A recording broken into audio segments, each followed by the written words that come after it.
Really care if you cry. Shut the fuck up, nigger! Damn!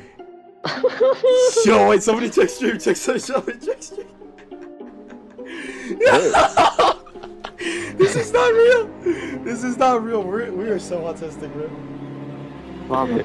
REbot, not like okay. Fuck up, nigger! Oh shit! I didn't know we were streaming already. Clip, bro. Clip.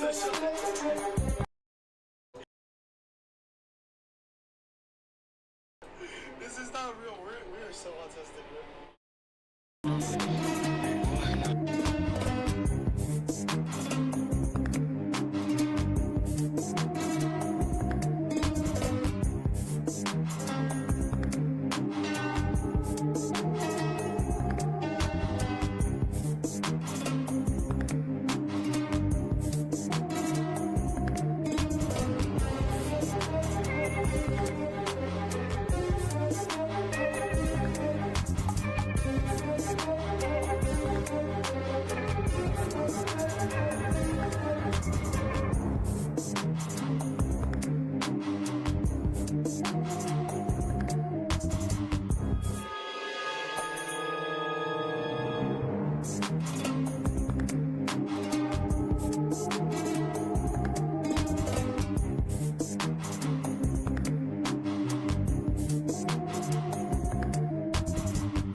Alright, what is going on? The Respawn Rejects are back.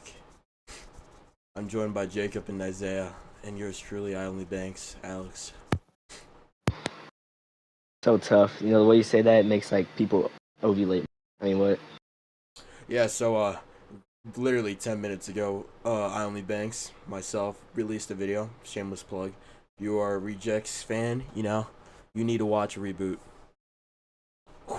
It's just like some people are saying it's my magnum opus. Some people Today we'll be playing Brawl Stars. Isaiah, I don't remember asking. I'm messing. I could barely hear you guys. I'm like, Discord is making me watch a video.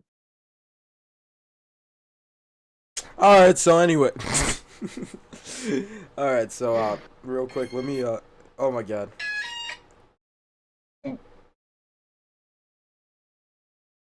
Okay, let's see here. You're gonna be watching a video that was suggested by Jacob. Oh yes. Yo. Jacob, have you watched it already? Yeah. Yeah, he found us a video already. It's a really interesting video,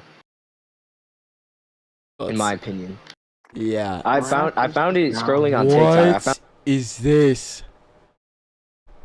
Hold on, let me. Are you screen recording this on? Yeah, hold on. I'm about to let me do that for you guys real quick. Bro, Yo. what the fuck? Oh. Yo, what is this, homie? Oh yeah. You can watch the shorts if you want to. I think it helps dig in. Yo, what do you suggest? Like, do we watch the video? Cause like me and Isaiah have not seen this. I don't know what this is. In my let's watch the shorts first. I mean, the short videos. I think they're like. Your mic cut out. I don't know what you said, and now you sound weird. Yeah, you sound retarded. My bad. That's a Hold lot on. from you. I'm joking. Hold it. Keep talking, Hold on. Jacob. We don't Yo, have yo, one my bad. minute. Hello, hello. You're really quiet. Griffith. All right. Hello. A little better. Oh. Yo, You're kind of quiet. I'm kind of quiet. No, you're good now. I'm good now. Yeah. Sure. All right, let's watch So, the like I shorts, right? said, you gotta watch the shorts first. I think it'll like explain it better. Because why can't I watch the stream? Anyone Yo. who claims that humans were not meant to fly Yo. never experienced the thrill All right, of there their you go. own successful landing. If you've So, been bitten by the I flying mean, bug nothing and you really want to add like multi-engine big to happens. your It's pretty just green license, this is your opportunity to do it. Jacob, someone's at your door. You don't see that someone's at my door. Trying to watch it. Today's Yeah. deal includes all the Actually, how necessary did you ground actually know school that? and What? 15 There is hours someone of at my door. multi-engine flight training. Oh, Get ready to fly big time. Yeah, I but didn't like, even know we were watching To something. purchase this deal, you must hold at least a private Yeah. pilot license and a current medical Here, I'm certificate. gonna mess around Don't with the miss out settings and so I click on could that hear it better. button. You know you want to. What is going Is this on? like Hi, a welcome porn to video? Cole's Flight School on avaloop.com. Yeah, what is My this name is video? Ashley. Welcome to AviLoop, your collective buying website for anything aviation. We offer deals on flight lessons, pilot accessories, fuel, FBO services, charter flights, and even Is this an small ARG? aircraft. Our deals are usually 50 to no, 90% no, no. off. That means I think you can whether start you want to watching the learn to video fly, now because charter like an the videos airplane, we played them a or lot. just see more. I'm just gonna watch the video. Jacob is making Yeah. us watch this nonsense. 30. Whoa, this looks scary. I don't want to watch anymore. Come with me. August 5th, 2011. A channel appears on YouTube serving as a promotional page for an up-and-coming company called AviLoop, a brand that boasted unbeatable Lube. deals in the world of aviation. LARP. That same day, Friggin' 4 LARP. videos were uploaded, each showcasing young women dressed as flight attendants, detailing some of the many services that AviLoop provided. These would be the only videos ever uploaded to the channel, as from that moment on, the page was abandoned, giving AviLoop a lifespan of just 1 day. The 1 day is all it would take to set in motion a mystery that remains unsolved to this very day, a mystery surrounding the company at the core of this channel and the services that it allegedly provided, with no one being able to answer the seemingly simple question, what was AviLoop? And the more you search for answers, the more deranged this trail becomes. This is the story of AviLoop, YouTube's darkest mystery. Freaking foot lettuce. And there's no catch. Yo, I'm actually What the getting fuck? hyped. That looks like the funk face. Avi Loop Funk. Oh, hell no. This is scary. Yo, Jacob, what are you? Jacob cooked. Jacob The cooked. formula for AviLoop's content was simple. A young This woman shit's standing in front of a scary. static white background dressed in a flight attendant's outfit. They refer to themselves as deal attendants, and their job seems to be sharing information Pretty good about video. this new brand, AviLoop. We offer deals on flight lessons, pilot accessories, fuel, FBO services, charter flights, and even small aircraft. You don't see that very often. The brand marketed a number What of the- unique aviation-related services, making them appear as a one-stop shop for anyone in the industry or just anyone interested in flying. AviLoop claimed to do it all, and at unbeatable prices too, Our deals are usually 50 to 90% off. promoting deals of 50 to 90% off. It hardly seems like anything mysterious, just your standard subpar ad from the early 2010s. But the more you watch, the less clear it becomes what exactly AviLoop did. They left their business incredibly vague. There were no prices, no locations, and rather they just listed a bunch of flying buzzwords, offered at deals that seemed impossible. For example, they list fuel supply among their offerings, but how are they actually getting the fuel and providing it at 50 to 90% off? And where in the country or even the world are they offering it? It just doesn't seem realistic. What they're saying sounds fine on the surface, but the more you think about it, the less sense it really makes. It just seems too good to be true, not to mention how bizarre it is that this unknown company could come in and offer literally anything you could want that's flying related, with such exorbitant deals. Admittedly though, this is easy enough to ignore, and play off as an ineffective or even deceitful advertisement. But there was something else that was much harder to ignore about these commercials. With that being, the deal attendants themselves. Despite Aviloop claiming to be a professional aviation business, it's difficult not to notice how cheap these women's outfits appear. They're clearly costumes rather than real flight attendant uniforms, and they're clearly over-sexualized too. They're essentially dressed as fetishized versions of actual flight attendants, which is bizarre as one of the services that Aviloop claims to provide is staffing for flight crews, which would include actual flight attendants. Yet, for whatever reason, they chose to dress these girls in seductive costumes. If they were trying to make these advertisements look professional, they were failing miserably. And it wasn't only the outfits that had a strange sexual undertone to them. It was also the script that the girls were reading. Whether you want to learn to fly, charter an airplane, or just see more girls like me, Or to see more girls like me. Aviloop can help. Aviloop can help. So what are you What is waiting for, going Captain? on, bro? And remember Top Gun? Clearly your attractiveness increases with every flight under your belt. Bizarrely, the videos Oh, themselves fuck. are filled with sexual innuendos. Anyone who claims that humans were not meant to fly never experienced the thrill of their own successful landing. Get ready to fly big boy airplanes. They were clearly trying to be more What than the a little fuck? flirty, which goes What to is the this, outfits bro? that they were donning. Check out what it. Oh, What? there's a very This was a sign of the times. intriguing video. In 2011, Go edgy, daddy. over-sexualized marketing was still very much in the norm, with several major companies building their entire brands around the approach. But the only problem here is that the videos made it unclear what Aviloop was even supposed to be offering.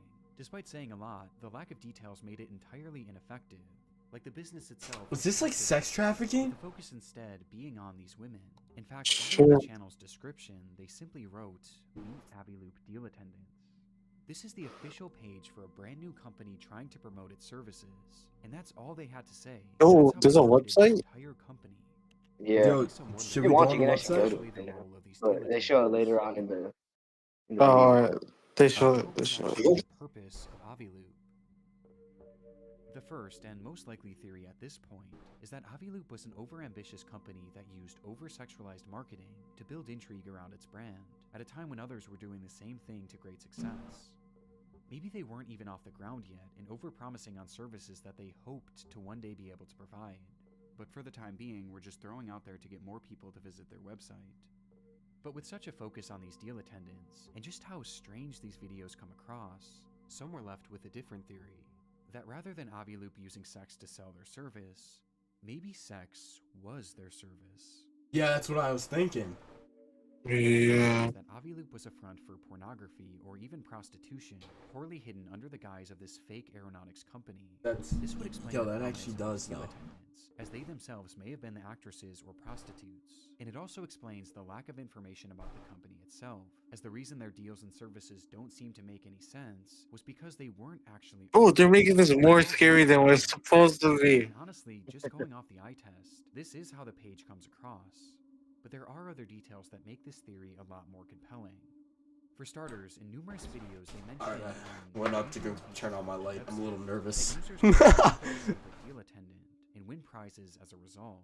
You can even vote for your favorite deal attendant and win special prizes. With one of these special prizes later being revealed to be a one-on-one video call with one of these deal attendants. This shows that the deal attendants weren't just for marketing, they were a core part of the services offered to What the potential fuck? users, making one wonder what was actually happening on those video calls. And was it perhaps something sexual? I think It goes so. even deeper than that, as there's a reason why I mentioned prostitution specifically in this theory, with that reason being a line mentioned in one of these videos. To purchase this deal, you must hold at least a private pilot license and a current medical certificate. Don't miss out and click on that big blue button. You know you want to. The deal attendant mentions that all customers needed to provide an up-to-date medical certificate. Now, this isn't something that's necessarily unheard of in the aviation world, but it certainly isn't the norm, at least from what I could tell. But in the context of this theory, it makes perfect sense. If they truly were operating some sort of prostitution ring, then their customers having an up-to-date medical certificate would be imperative to preventing the Yo. spread of STDs. Yo, what the hell? It's strange What? enough to make They this got like a little bottle of urine swirling around in their hand. True. It seems obvious that there was something off with this channel, and we haven't even discussed the strangest part of it all. Just In more? videos, you can hear unusual sounds in the background. And you want to add multi-engine to your Pretty Green license, this is your opportunity to Oh yeah, I heard it. off. Yeah. Multi-engine to your Pretty Green license, this is your opportunity What the hell? to your Pretty Green license. This is Oh fuck no. In the background, you can hear what appears to be someone moaning in a blatantly sexual manner, this which was loud enough for even the deal attendant to take notice. It's very unusual, and certainly not a sound that could just accidentally happen on a typical film set, which makes it all the stranger that another inexplicable noise was heard in the background of a different video, and this one left viewers far more distressed. You want to learn to fly, charter an airplane, or to see more girls like me? Aviloop can help. Oh, I heard it. Or Yeah. to see more girls like me? Aviloop can help. Or to see more girls like me? Aviloop can help. Some believe that this is yet another sexual moan, while others swear they can hear a specific word. The word, help. Oh fuck no, dude. Yo, What the hell hell? no. Yo! Especially if this prostitution theory is true. I mean, there's just so many implications to it, given the link between prostitution and human trafficking. But again, this could all be part of the marketing. Maybe this was all just a ploy to get people to visit their website, roping you in with these sexualized, creepy, and even concerning videos that almost demand that you dig deeper. Well, if this is the case, then surely visiting their website would help put this mystery to bed.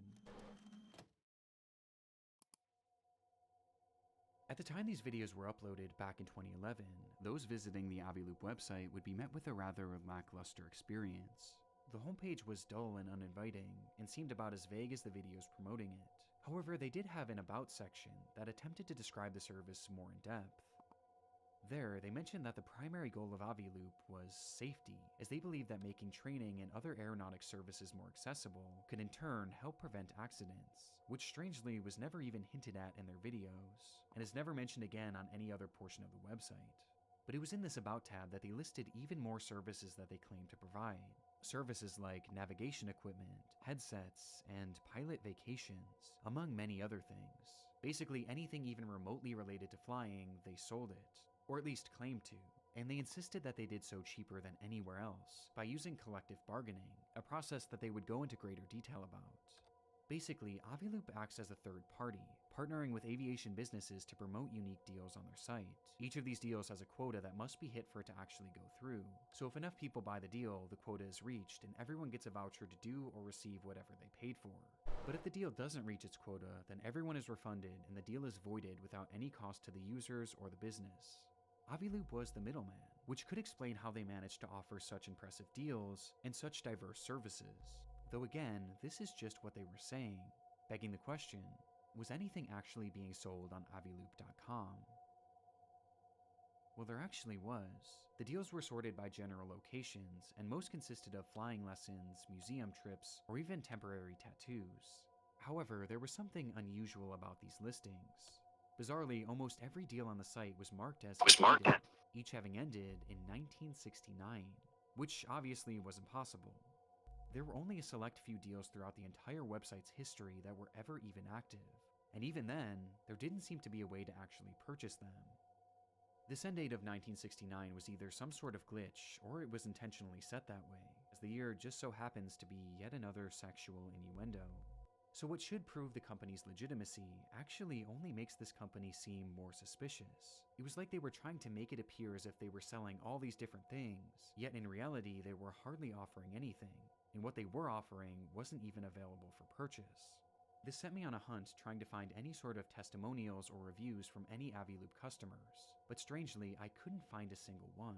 In fact, the only proof that I could find that anyone actually used the service was an Aviloop patch that I found floating around on eBay. And the only reason that this is at all significant is that these badges were included in most of the offers on the website.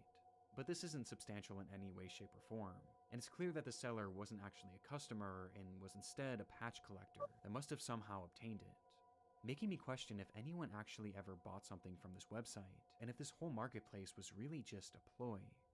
Which takes us back to that lingering theory. Just like the AviLoop channel, the website featured these deal attendants, and just like the channel, they seemed to be the primary focus. Their involvement was plastered all over the website, with the whole business model appearing to hinge on their involvement, which the site was not afraid to outwardly admit. What is the first thing you look for on our deal pages? We understand. Go ahead, check out our deal attendants. They sure are stunning. Vote for your favorite deal attendant for a chance to win a one-on-one VIP video chat with one of the girls. You will find our models are not only beautiful, but also fun and interesting to talk to. Just have fun. Feel free to bask in the glory of your win, and be the envy of your friends. Bro, After all, what? not everyone gets to brag about video chatting with supermodels. The process of voting for the best deal attendant was something that they heavily pushed, going as far as to reward one voter each week with the aforementioned private video call. And when discussing these calls, they not so subtly hinted that they weren't just ordinary video chats. Writing, "You will be talking to real successful fashion models with exciting backgrounds. Many are big aviation fans, so you will have a lot to talk about. You never know. Vote, win, chat. You never know." The allusion to sex was way more prevalent on the site than even on the channel, with this line seeming to hint that winning these video calls could entail some sort of sexual encounter with a deal attendant, which only seems to bolster this theory even more. But unlike the channel, here we're at least given a bit more context as to why these women or deal attendants are being used, and according to the site, it wasn't as sinister as it seems. Under the business section, which is used as an FAQ for companies wanting to promote their deals on AviLoop, they wrote, "What is the deal with deal attendants? As a business, you have the option to include a professional video of one of our stunning models on your deal page for a flat fee. She will deliver a 30 to 60 second message describing your promotion. Our deal attendants are real professional models who work for high-end clients. Why should I include a deal attendant? Although our promotions get a lot of exposure, adding a deal attendant has the potential of making it viral on social media sites. Promotions that include a video tend to be extra successful." There's a lot to unpack here. For starters, this explains how AviLoop makes their money. They're basically charging companies to run ads using these deal attendants, and the videos on their channel are examples of what these ads would look like. Though calling them professional is extremely generous, and I can't imagine any companies actually wanting to use this service. And given that these are the only videos that they shared, I don't think many, if any, actually did.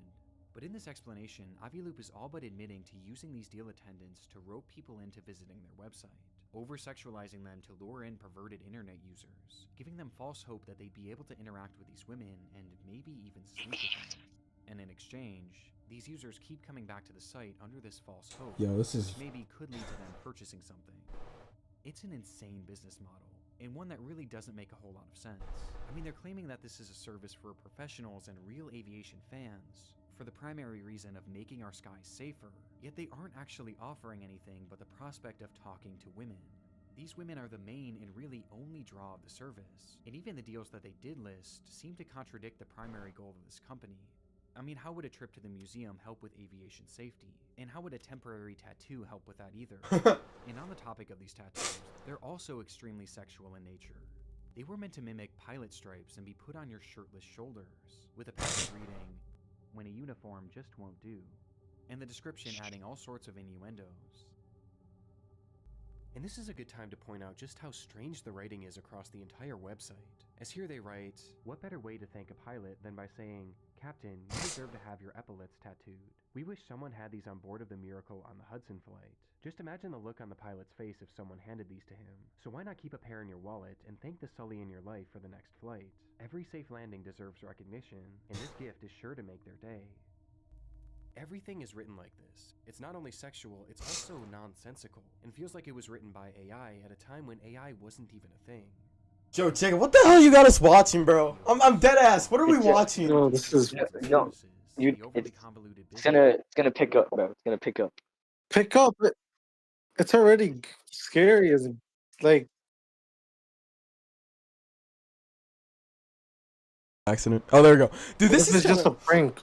Yo, this has got to be like a prank or some shit gone wrong. Like, no way. No. This deep. No. We're going. It is really deep. It's really deep. Like, all right, fine. I'm like locked in right now. What happened? But that doesn't inherently mean that they were actually involved in pornography or prostitution. I mean, despite all these innuendos, there is no direct mention of the sale of sex anywhere on the website from what I could see. And unfortunately, much of the website is lost to time, as in 2016... Thank you to my girlfriend that's watching, Leah. Thank you. What's up? Yo. Making it impossible to know what this platform was actually like for those who signed up for it. What were they actually being offered? What were they discussing amongst themselves? And what happened on these video calls? It's all unknown, as what I've shown is pretty much all I was able to salvage from the Wayback Machine. However, Aviloop didn't stay down forever. In 2019, Aviloop.com re-emerged, only this time it looked very different. Gone were the deals, the business model, and most importantly, the deal attendants, and in its place was what looked to be a generic template website. They still claimed to offer some of their services, but they were now left even more vague, and there was no attempt to even make it look like you could purchase anything.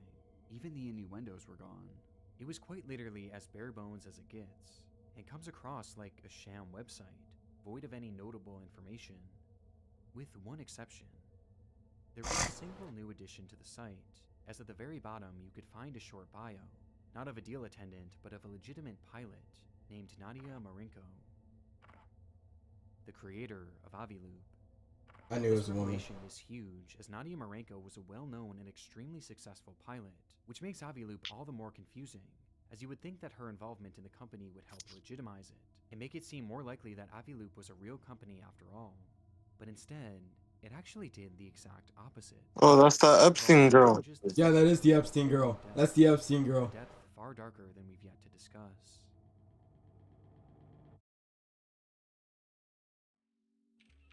Born in Czechoslovakia in 1986, Nadia dedicated her younger years to modeling, landing multiple high-profile roles in her country. And by the age of just 15, these roles led to her being moved to the United States to help continue this budding career. But by 20, her interest had shifted to a different kind of runway. She became obsessed with flying and had a natural talent for it too, quickly rising through the ranks and gaining certifications faster than Yo! others could at the age. What are we watching, bro? Extremely accomplished for someone so young. I am like so lost at the same. That's gotta be AI. Began leveraging social media. Nope. This shit's scary as fuck. Yeah, it is kind of scary though. It's creepy. Dude, that's this dude's entire channel. It's really interesting. Yo, we should like watch one of these once a She week. posted videos Yo, low key, I want to Yeah. watch one of the Tube videos. Tuve. You know Tuve? It's T-U-V. No. as a supermodel No. and No. pilot. Bro, we're such a good content creator. Like, we might have to watch a video after this. Marenko was a star in the I aviation bet. world and on Bro, I only social found media. out about this dude because It he was posted a during video her about success freaking that she Smart started Schoolboy Aviloop. 9. Who's that? It wasn't meant to be some big secret Yo, either. She we gotta really watch that wanted video to after know. this thing. Alright, yeah. Yo, we're going down a rabbit hole. Yo, yeah, we're going down a rabbit hole. Stupid ass freaking airline pilots got us. Which seems to back up our first theory. And it would be very easy to settle on that theory and just call it a day. Yo, can I pay this guy to be my editor, bro? Like, low-key, I just want to make all my shit look creepy. Metal Gear Solid gameplay looking creepy. Metal Gear Solid gameplay, Solid Snake's in the bathroom waiting. It's like just it sounds like a horror scene. It's like a secret in the form of a bond with one man whom she was working closely with at the time that Aviloop was launched. it's Epstein. It's Epstein, bro. Yo!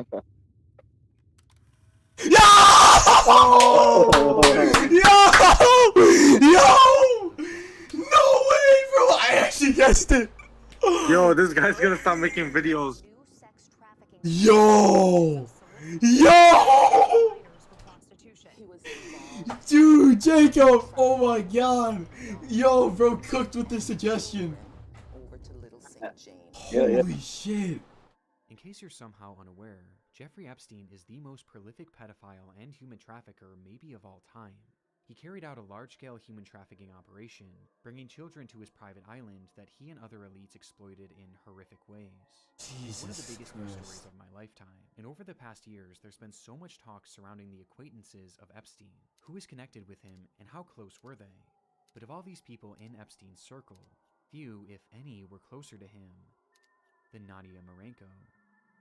It's a difficult subject to discuss, but Nadia is considered one of Epstein's victims. He found her through her modeling job when she was just a teenager, and she didn't just come to the United States for work. Epstein himself brought her after allegedly Yo. her father.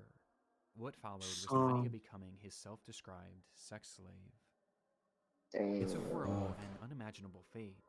But while Nadia appeared to have been a victim of Epstein, that wasn't all she was, as after becoming an adult, she also became Epstein's accomplice.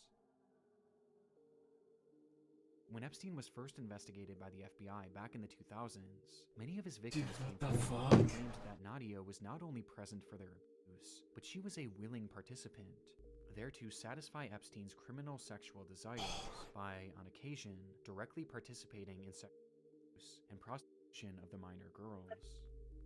Now, Epstein was eventually given a sweetheart deal for these crimes in 2008, which led to him serving just 13 months in prison. And as part of that deal, Nadia was given complete immunity, meaning she never faced any sort of repercussions for her use of children. But despite being a free woman by the time that Epstein was thrown in jail, she stood by his side, living in his New York City home, waiting for his release. And while he was behind bars, Nadia would visit him roughly 70 times. No. These two were deeply connected, even well after she was his slave, with Nadia even making a scrapbook for Epstein. No, what which the is just fuck? so terrifying that I had to at least mention it in this video. No. What the fuck? Oh, hell no. It would be several years later in 2012, a time when Nadia had long since left Epstein's home and his control, that Nadia would rejoin his operation, this time with a brand new role. She became one of Epstein's pilots. taking No. victims and perpetrators Yo! of violence, Yo! a plane they dubbed the Lolita Express. I've heard about this. About wait, what? About what? About the Lolita Express. I've heard about this. Oh yeah. My bad, I wasn't paying attention. Holy shit. His bedrooms and the massage rooms. The abuse did not stop because we're in the air. Jeffrey couldn't take a 2-hour flight without having to ejaculate. Like, that's how sick this man was. Nadia Marenko was directly trafficking children for Epstein, and she was doing this in 2012, mere months after she started Aviloop. Which brings us to our third and most upsetting theory. That Aviloop wasn't No. prostitution, but rather No. child Yo, the moaning and the cries for help that we heard earlier. Those are kids. Yo! Oh my god! What the fuck? Yo, Jacob, bro, you cooked, bro. You cooked. Holy Fucking shit. choice. Dude, Oh my God. I watched this video like yesterday. The moment I finished it, I sent it to the freaking chat, man. I did not watch that shit because you said someone said watching this for stream. Yeah, I think that was either me or this dude. Oh my god, hold on a minute. I need a second. Yeah. What the fuck? Nadia's involvement alone and the timing of the company's launch, mixed with all the innuendos, the red flags, it all starts to make sense. And it's made even more disturbing when you look at the videos they posted on YouTube, as one thing I failed to mention so far is just how young these deal attendants look. There's obviously no way to conclusively determine their age from the footage, but some believe that they look to be teenagers, and maybe even underaged. Which would make sense for this theory, as the deal attendants wouldn't be prostitutes, but rather child victims. I heard that Epstein used to use victims to lure victims in. I mean, as crazy as it seems, Yeah. Aviloop was quite literally founded and run by a child trafficker who was actively trafficking children when the company started. And Nadia wasn't the only sketchy character involved in the site behind the scenes. Epstein himself was as well. The two frequently emailed each other, and in multiple instances, Aviloop was discussed, with Epstein frequently giving her advice. In one email, he wrote to her, "Website is cool, mix of porn, Groupon, and flying. The marketing campaign could be, buy with us, we give a flying fuck." His mentioning of porn here is just more confirmation that Aviloop wasn't just an aviation company, but this also shows that Epstein was helping with the company, and he wasn't just doing this through friendly advice. Throughout his emails, you can also find dozens of receipts from transactions with Aviloop, totaling hundreds of thousands of dollars of payments sent directly to the company. Jeffrey Epstein was an investor in Aviloop, and a big one too, and he seemed to believe in the service so much that he even appeared to use it himself, as emails show him inquiring about booking flights through the company. Nadia at one point even offered to help Epstein through Aviloop, writing, "Is there anything I can do for you? I can find a deal through Aviloop on anything you want. Airplanes, helicopters, cheapest charters, discounted fuel, or a new model/assistant." What the fuck? She's literally offering Jeffrey Epstein a model through Aviloop, which more than hints at this theory being possible. I mean, she spells it out. And if they were in fact trafficking children through this service, this could give us a blueprint to how they were able to get their victims. Maybe they were finding models and having them fly out under the assumption that modeling is all they would be doing. Maybe these videos were even their tryouts for their roles, which they did without even realizing what was to come. I mean, these women were referred to as models on the Aviloop website. And remember, modeling is exactly how Epstein found Nadia. And it's also how he found so many other victims, as he was known to use the modeling industry as a means of recruiting young and underaged women, offering them high-paying jobs and potentially career-making opportunities in order to lure them in. So maybe this was all part of the operation, or maybe Nadia was simply taking a page from his book and using the same style of entrapment that he used on her. It's so disturbing to even consider. And there's one more email that I believe is the most disturbing of all, that could allude to their alleged trafficking. An email with the subject line, "Old Hairy Coconuts." "I ordered sweet young coconuts from Thailand for you, and they just arrived. Very yummy. I was going to ship them to you in Paris, but I hear you are coming back, so I will send them to 71st with Sarah, just so you don't have to drink juices from old hairy things." Epstein was notorious for using code words in his messages, and it's not hard to see what Nadia may have meant by sweet young coconuts. So was it a joke or was it a coded message? It's hard to say, but this email was sent on November 13th, 2011, just 2 months after the launch of Aviloop. Welcome to Aviloop, your collective find website for anything aviation. So what was Aviloop? Well, to this day, we still don't have a true answer, but everyone has their theories, and most of them are not good. Many legitimately believe that Aviloop was a front for child trafficking, and I can see why. The connections and the strange material on the website and the channel make this impossible to write off as just some crazy conspiracy theory. And if this theory were to be believed, it makes the Aviloop YouTube channel that much more disturbing, as these videos would be advertisements for a human trafficking service that potentially included the victims as the stars. It's also possible that this was a hub for prostitution, and while sex work doesn't always mean human trafficking, just given the players involved, that would definitely still be a concern. There's also still the possibility that Aviloop was secretly a porn website, like Epstein seemed to suggest in his email, with this content perhaps occurring on those one-on-one video calls. And there was one email that I found that was sent from Epstein's assistant, Story Cowles, that makes this feel even more believable, as Epstein asks him what he was up to which Story responds, "Just playing online at Aviloop. Pouring rain. Love it, love it." The way these people communicate is just so weird and hard to decipher, but playing online at Aviloop certainly seems to suggest that this wasn't just a typical daily deals website. And if porn really was the draw, I think given the secrecy of it and the people connected, I would still be very concerned about where they were getting these actresses, and if they were even of age. Nadia's legal team has pushed back on these theories, claiming she was merely Epstein's victim and nothing more, and someone who allegedly worked at Aviloop claimed that the ad campaign was merely meant to be provocative, and that's all. But this just feels so hard to believe. And regardless of which, if any of these theories are true, it seems so obvious to me that Aviloop was never meant to just be a normal company. I even question if perhaps Nadia had created Aviloop as a fake website, which Epstein could then funnel money into in order to make it look like Nadia was earning legitimate income, something that she needed to prove in order to get her US visa, which her emails to Epstein show she was clearly struggling with. And she seemed to allude to this at least being part of her reasoning for creating Aviloop in the first place, and part of the reason why she was asking Epstein for money. And ultimately, the only way she ended up getting that visa was through a deal that she made with the FBI that involved her informing them on Epstein's crimes. Her work directly helped lead to his 2019 arrest, and his ultimate death inside his jail cell that same year. And it was around the same time that Aviloop went back online with its fresh, scrubbed look, void of anything even close to being sexual. And since then, it's never been updated again. And there's hardly been any updates from Nadia herself either. She made a brief appearance in a 2019 YouTube video where she pulled a prank on a flying instructor, acting as an inexperienced student only to surprise the instructor with how skilled she was, with Nadia going as far as to dress as a child.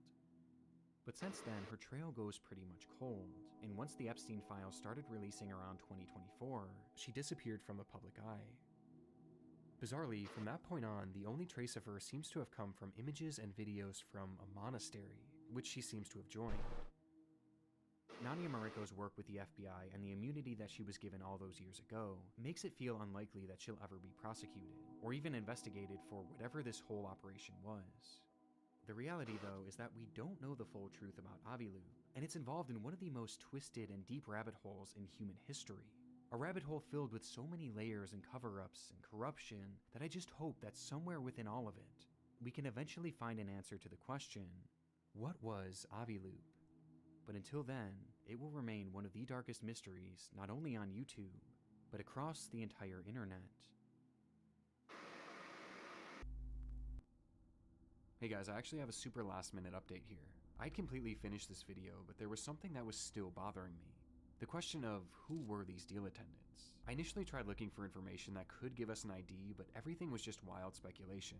But I decided to give it one last look, and I'm glad that I did because I actually think I identified 2 of them. I found an article that reported one of them as being a woman named Shannon Cusack, which explained that Shannon was actually a friend and maybe even roommate of Nadia at the time that she was starting up Aviloop, and at the time of filming this ad, she was actually in her mid-20s. It seems like she might have just been helping Nadia out at the time with this. She even listed the job on her LinkedIn supposedly, though it's now since been removed. The other deal attendant that I might have found was Ashley, and it was actually thanks to a YouTube comment. And what's interesting about her was that she was a model, but she was also in her mid-20s around the time of filming this. And based on her blog, she continued to have a normal modeling career and seemingly normal life after her time working with Aviloop, before she sadly passed away from cancer. And from what I've seen, there isn't much to hint that she was ever a victim of anything Epstein related. This is huge because a lot of people were falsely claiming that this girl was Ashley Martinez, a missing girl whose family is still searching for her to this day. But this doesn't appear to be the case. The only deal attendant that I wasn't able to ID was Claire, who does happen to look the youngest. But knowing now that these other women were of age, I feel more inclined to believe that maybe the women shown on the channel weren't actually victims of the operation, or at the very least they weren't children. But obviously I can't say this for certain. And that's not to say that that wasn't happening behind the scenes, of course. It's hot in adds here, another dude. layer to this mystery.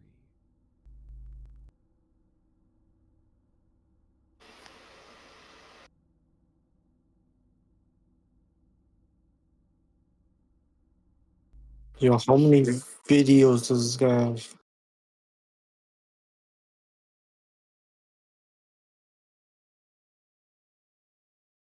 What?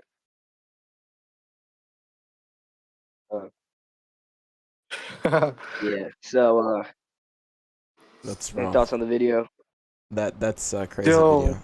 that's scary as shit. The fuck is this? Sneaking into Yeah. Epstein's temple side quest, Drew. Son, Yo, this is a good ass video though. Like, check his Yeah. channel. Check his channel. yeah, what's that? What's the video you guys were talking about? The Schoolboy Q, that one. Go up with the freaking Smart Schoolboy 9. Nah, let's watch something that you haven't watched. I haven't watched. I only watched like the first like 10 minutes, bro. Yo, are we Alright. watching But- it? Let's go. Let's go. You don't want to do Jesse Pinkman? Yeah. Jesse. Let's watch this video, I guess. Yo, the most evil live stream ever, dude. If you has everyone seen this video? No. It's What is it? It's No. a long video, but it's a very good video by Penguin Zero. Let's watch that next. Yeah. Oh, next. It's late. Oh, no. I'm just tired. This is- Yo, why does he always make it so scary? I don't want to watch this. Accounts bring up I came across a reel randomly, and it's led me down this weird rabbit hole of people using AI or dressing up pretending to go to school. They all seem to have high heels, check images in them. Is this an age play thing or something more sinister? Literally anything helps as I keep trying to look for answers.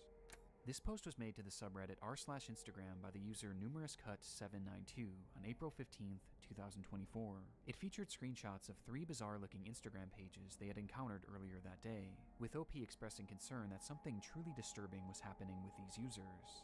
And those in the thread agreed. What the actual fuck? Found all of them and blocked them all. Truthsticks11 is seriously creepy to me. I've been trying to find more about them but can hardly find anything. Very weird account to say the least.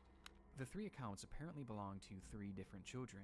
However, when combing through their posts, the content seems to imply something much more bizarre was afoot, something truly disturbing. This post would be the start of a story that would eventually be picked up and shared all across the online world, becoming one of the more notorious internet mysteries in recent memory, as these accounts revealed an unending rabbit hole that is still being traversed to this very day, in an ongoing investigation into one of the most depraved oddities ever found on Instagram. This is the emerging story of Smart Schoolboy 9. Yo.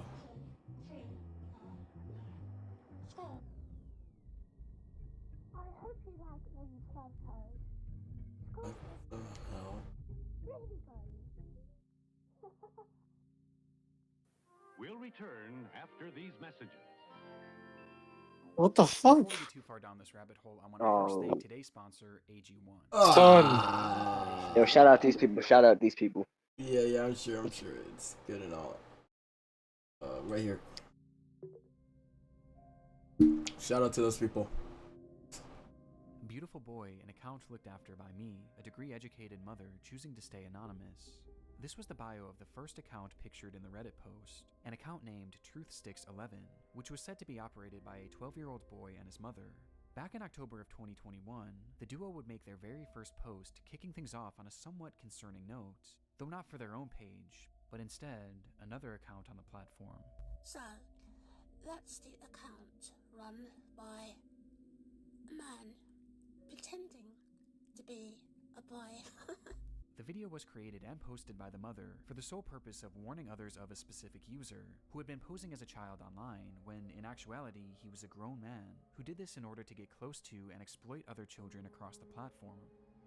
It's the grim reality of this online world, as predators will do just about anything to get closer to children, and it's a reality often unrealized or even ignored by parents, which makes it almost refreshing that this mother was out here trying to raise awareness.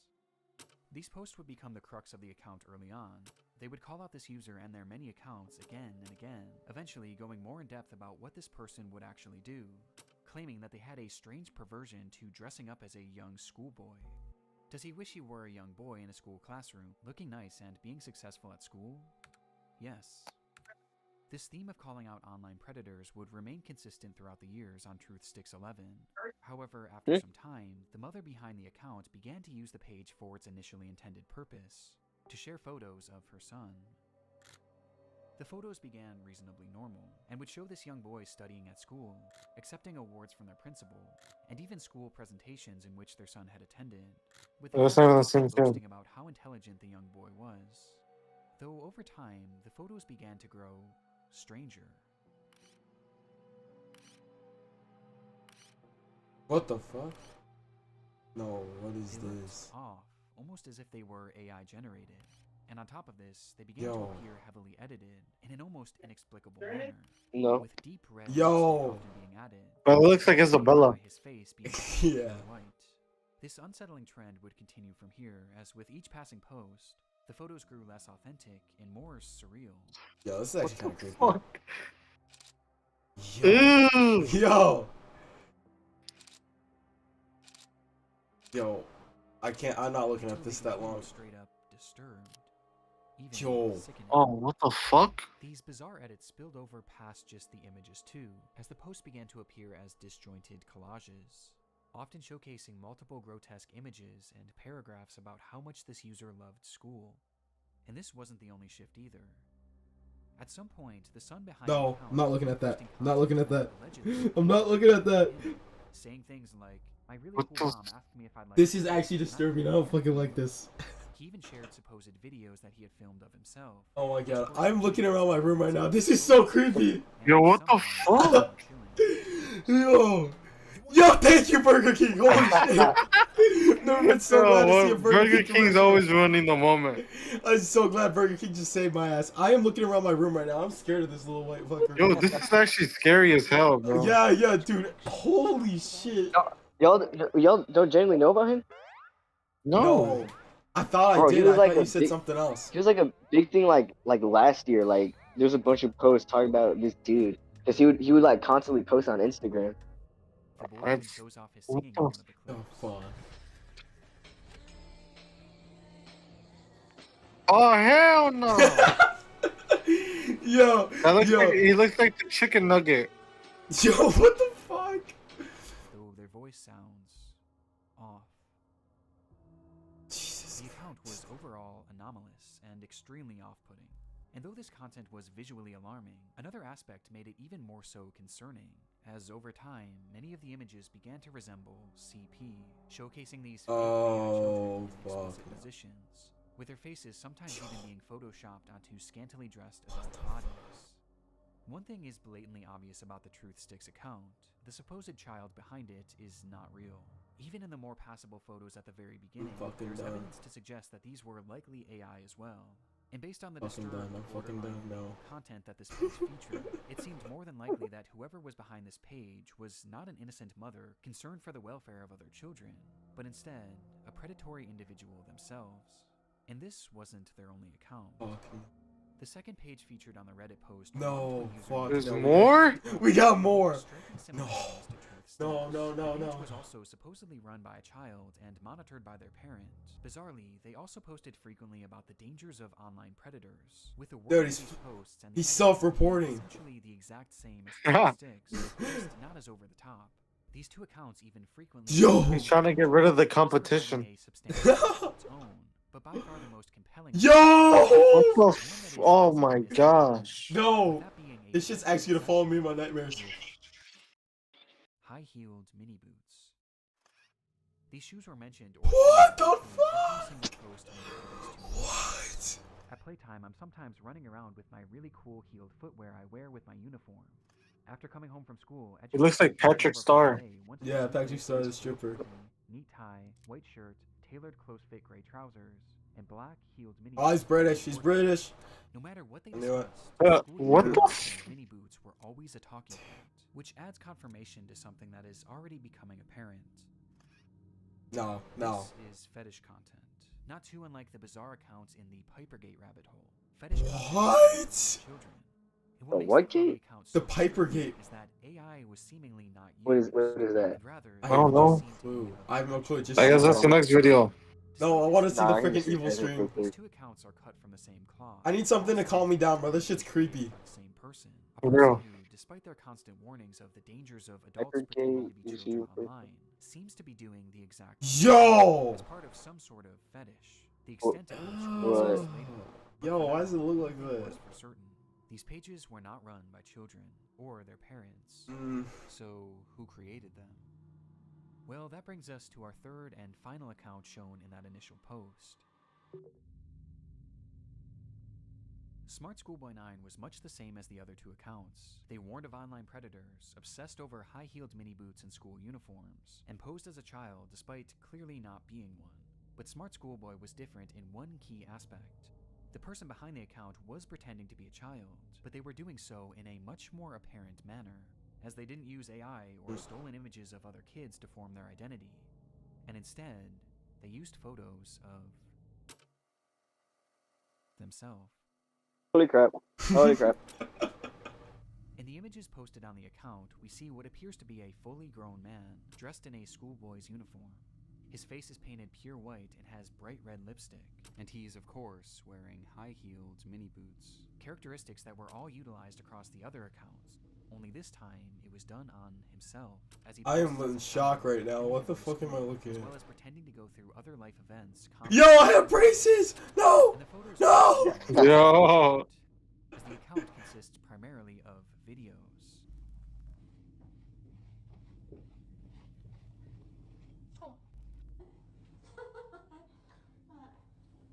This dude looks big too, like he dead ass looks like really intimidating, like if he didn't have that like dumb shit on his face.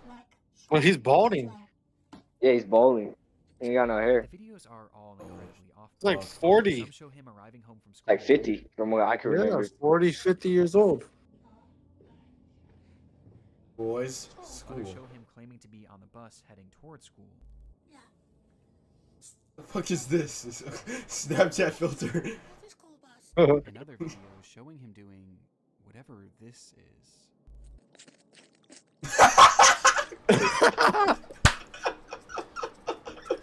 What is this? What the fuck, bro? Why is his tongue so big? To be part of his fetish. What is this? Like the other accounts, his content is overtly sexual, in its own bizarre way.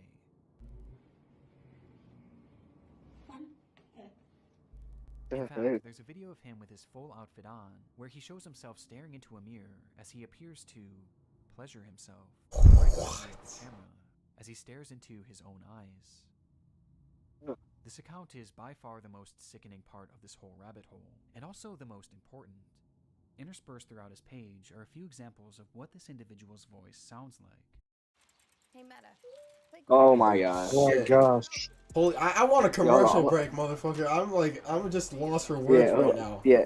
You know what? Let's take a quick pause. I gotta use the bathroom. Yeah, like, hold the fucking phone for Gonna like be 2 seconds. real quick. 1, 2. Yeah, give me a minute. I gotta go take a piss too. Holy crap. Alright. That's... Okay, I'm not looking at it. I'm gonna... Here. I'll do it for you here. I'll just exit out for you.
And we're back. Alright, let's go back to Smart Schoolboy. Oh my fucking... Forgot I looked like that for a minute, huh? I didn't forget. He's scary. Which just so happens to be the same voice heard in the very first clip shown on the Truth Sticks account. Are those Hebrew letters or something? Mm-hmm. Meaning that this full grown Arabic. man is the one behind Arabic? this entire rabbit hole. He's the one on these accounts pretending to be What a the child fuck? and their mother, getting some sort of sick satisfaction from whatever this is. And the worst part is, these activities aren't just kept behind closed doors. As we can see on numerous occasions, videos of him walking around outside in a public space, with his full outfit and face paint on. What? Yo, Jimmy, what you doing if you see that in the middle of the road? Dude, bro? I'm saying... Bro, I'm punching them. I'm staying away from them, bro. He's obviously not right in the mind, you know? He's gonna have a... It's truly one of the strangest things that Yeah, I've I gotta seen. send him to And the understanding asylum. what this all is extremely difficult. Dude. But based on the information found from This guy's video, mentally ill. a few likely conclusions can there's be no put other way. forward. This man is clearly attracted to the idea of being a kid, and I think OP was correct when they speculated that this was some sort of age play thing. But it's also clearly much more than that too, as based on the images that he's created himself, he clearly has some sort of attraction to other children as well, as he's quite literally created faux CP, the likes of which is so disturbing that I can't even really describe it here either. He's creating fetish content, and he's using the likeness of children, and also some children that are clearly very real people, to do so. That much is obvious. But there was also the possibility that he was pretending to be a kid in order to exploit other children across the internet. At this point, though, this was merely speculation, with much of the Smart Schoolboy 9 case remaining a mystery. Look at a lip piercer. Was only getting deeper from here. Yeah. This circles back to Epstein. I'm actually jumping out of my chair. Months after this True. article was introduced to the world, the story began to be shared all across the internet, most notably on the r/internet mysteries subreddit. Yo, I actually got like a chill down my back. I hate this. Uncovering just how vast this web of accounts actually was, as it wasn't just these 3 pages. No, there seemed to be over a dozen, and likely even more that we still haven't found, as he's created his own sort of community, his own world, where across each page he pretends I shouldn't be laughing. I'm trying not to. Typically following each other and frequently interacting, seemingly to make these characters appear as though they have real friends. On one of these pages, 12 Stockwell Joanne, he poses as a 14-year-old girl, using more AI images to depict explicit positions of this manufactured child, which I obviously am not going to show here. Though much like his Chloe account, he also shows images of very real young girls. But this isn't the most concerning part of this account, as on numerous occasions, he's shown images of children at a playground. Which oh, fuck no. Is this guy talking to little kids? Schoolgirl and taking part in these school-centric activities is something carried over throughout multiple of his accounts, with his most common alias being Stephanie, of which he has numerous different accounts featuring that same name. Yeah, I'm Stephanie. What the fuck? This Stephanie character claims to be a 12-year-old aspiring poet, with accounts all across the internet, many of which showcasing examples of her poetry, which carries on those same sexual undertones. Oh, I race to shit. complete my poems when I've got an early start. Heart racing, mixed rhythms, maximizing miracles, rice with rap, and on the map. My Kennington, London syllables, dancing those. Oh, I told you British. Might show if I lean forward. Crazy fuckers. Good. Stephanie Stansfield, 12. Worst bars I've heard of it. Poetry is even similarly been featured in Miss me, now you gotta kiss me, Drake. showcasing that diss me, now you gotta kiss me. Online world. This act is clearly their obsession, and he's been doing this for years, with the earliest examples that I could find coming from all the way back in 2018. No. And this Stephanie character seems to be his go-to alias, embodying it in even the literal sense. No. Don't tell me he took a picture looking like that. Tells your brand story. Why is it so nice? And go from what if to what's next. No! I don't want to watch this anymore. Yo, this is weird. Oh my. Holy. Yo, let's get off of this. Yo. Bro, he looks like the Mask, like the Jim Carrey. Yeah, I know. Jim Carrey guy. I was about to say that too. Yo, why do they get that shit? This is so creepy ass little dude. Why does this kid lose hair every time we see him? Countless depraved posts and oddities that all could warrant discussion, but by far the most important discoveries were those that didn't actually occur on his own page, and rather the pages of other actual children. Do you like school? I do. It is good. Oh no, he's talking to little kids. I have to wear school uniforms to school. It is nice, but casual isn't allowed, and it's quite hot here in the UK, as the month of June got warmer. Thank goodness it was in the UK. Thank goodness it was in the UK. Yeah. It's the Queen's problem, not ours, bro. About other comments from bad people, stating that it happens to most boys in our age group, but stay safe, stay cool, don't be dismayed by creeps. This is our. Why is he saying? You are a creep, bro. What are you? Oh, this guy is. As a child, in order to make friends with other children, and given his overtly sexual interests and aversion to CP, it's not hard to gather why he was doing this. And these examples are only what we found so far.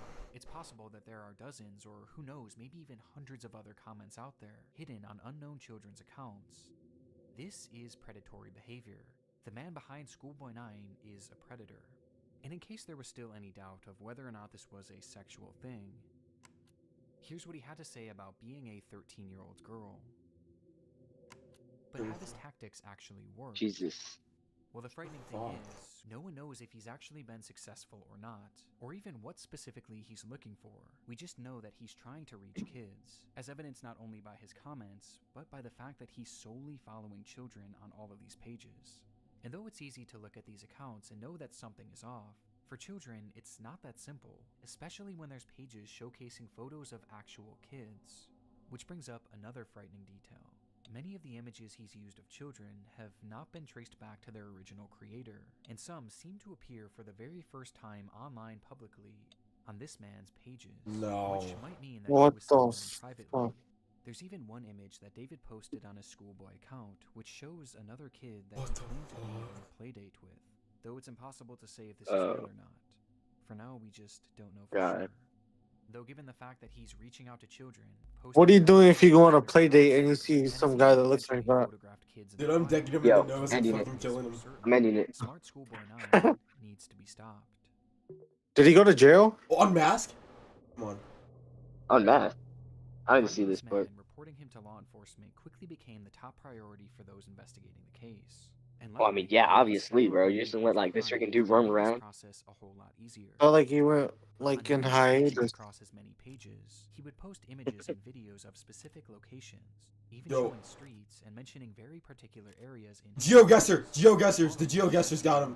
Please tell me GeoGuessrs got him. They're like, okay, he's at this coordinate at 15 minutes from Big Ben or some shit, bro. They're gonna find him because of GeoGuessr. The tree's actually in a pond near. Where do you guys think he went? He went to The Mexico. asylum? Another Bruh. of the alias of Stephanie was one that he used more Oh, so I don't I know. think he's still What's out there, to interesting be is honest. that there was another name used just as often Well, across his account, fuck. brought up time and time again, though it's a name that he never seemed to call any of his characters. Instead, he simply referred to this person as a stepbrother or a father, or even a friend from school. Bro So doesn't we have a weren't father. actually picturing him, just mentioning his name.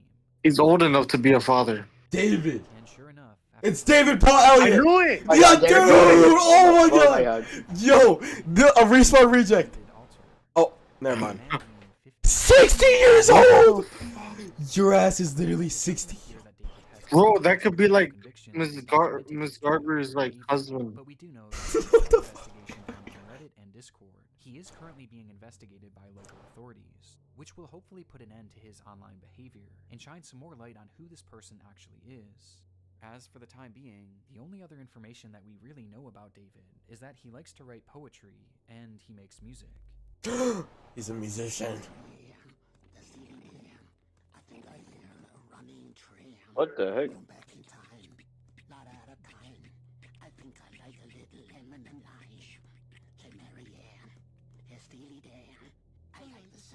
Is that a JoJo reference? He just said Steely Dan.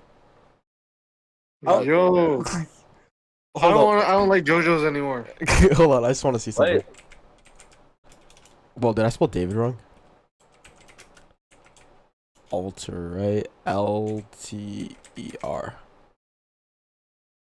Excuse me, he's a doctor in Oak Lawn. My God. Oh my god! That's that's not him. That's him! It's him! He has never seen No, it's not it! him. It's a fat guy with buck teeth. Wait, check the AI overview. Jew apple?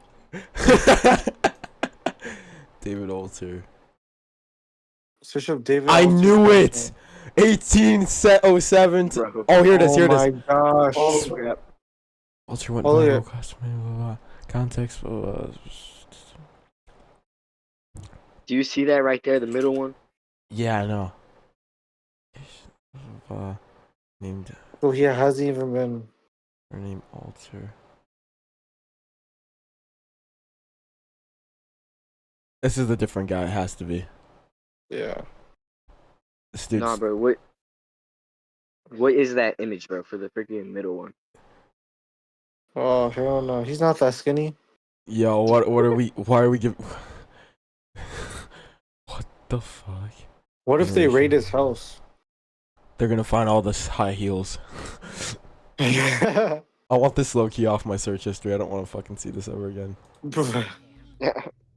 And his name also appears in a random newspaper, where he's discussing the importance of kids wearing school uniforms. Oh my god, bro. God. He's one of those people, huh? what? Freaking addicted to anime. There is one very important aspect that we have yet My senpai wears a school uniform, and I think the kids should wear school uniforms. 60-year-old man.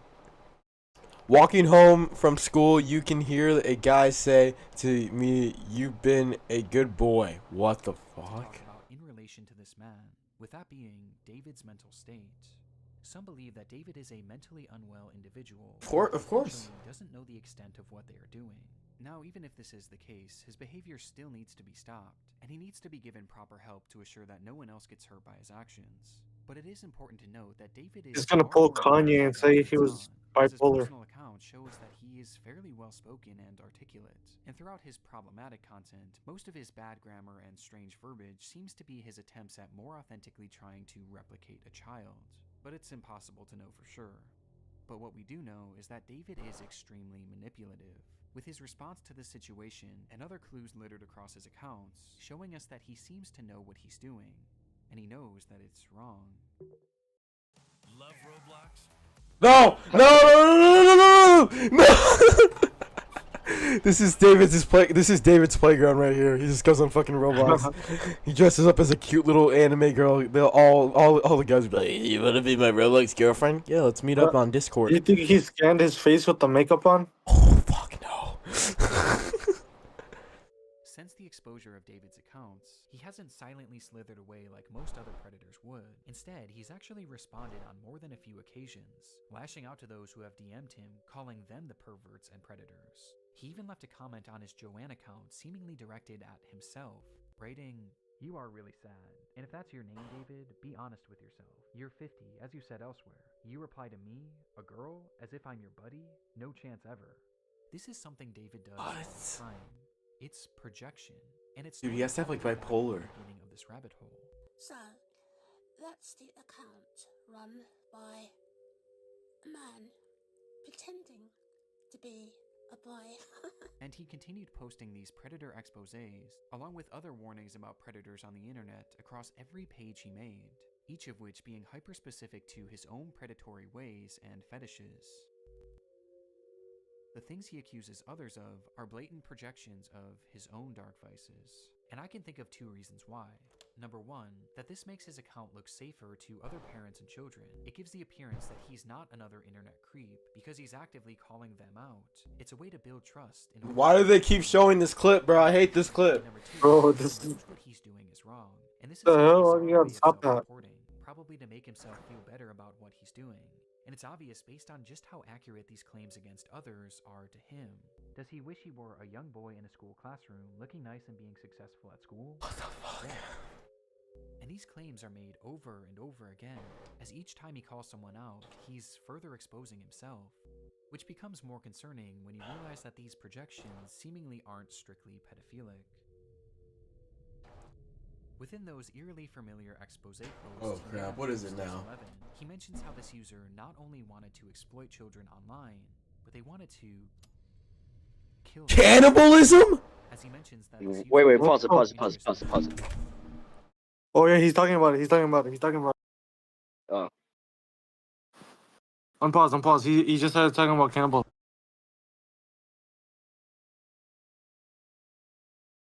Oh wait, why is it muted? Ritual? Wait. Oh. It was muted, hold on.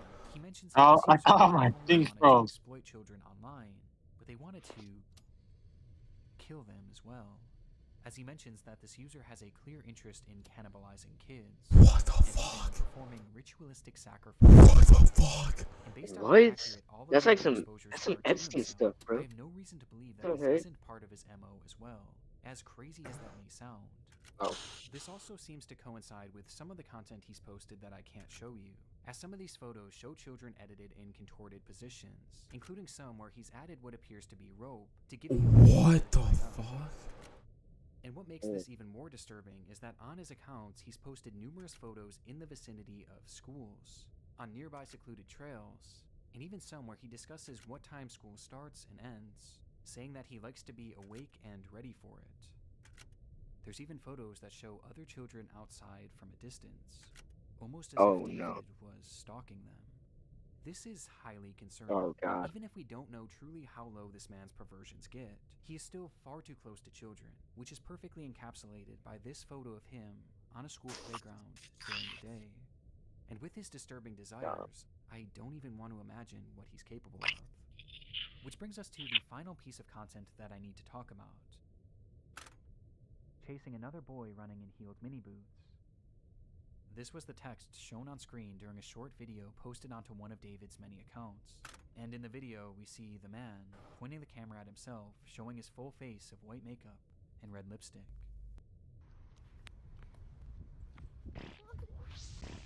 He fucking fart? What? Wait, This video escalated more egregiously than any others I've seen across his page, with multiple explicit images What the and fuck? huge emojis covering the majority of the screen. Though just barely enough of the footage can be seen that shows David as he turns the camera around, revealing a young boy. What? Oh. What the fuck? What? Who he then proceeds to chase after, giggling all the while. Oh my! I would be Whether traumatized. this was an edited video or a real occurrence, we don't currently know. Holy crap! David's doings are a mystery that will take some time to unravel, and my hope is that law enforcement will be able to follow through and help shed some more light on this individual, and finally put an end to his twisted behavior. But at this point, only one thing is for sure. The story of Smart Schoolboy 9 is far from over. Oh my gosh.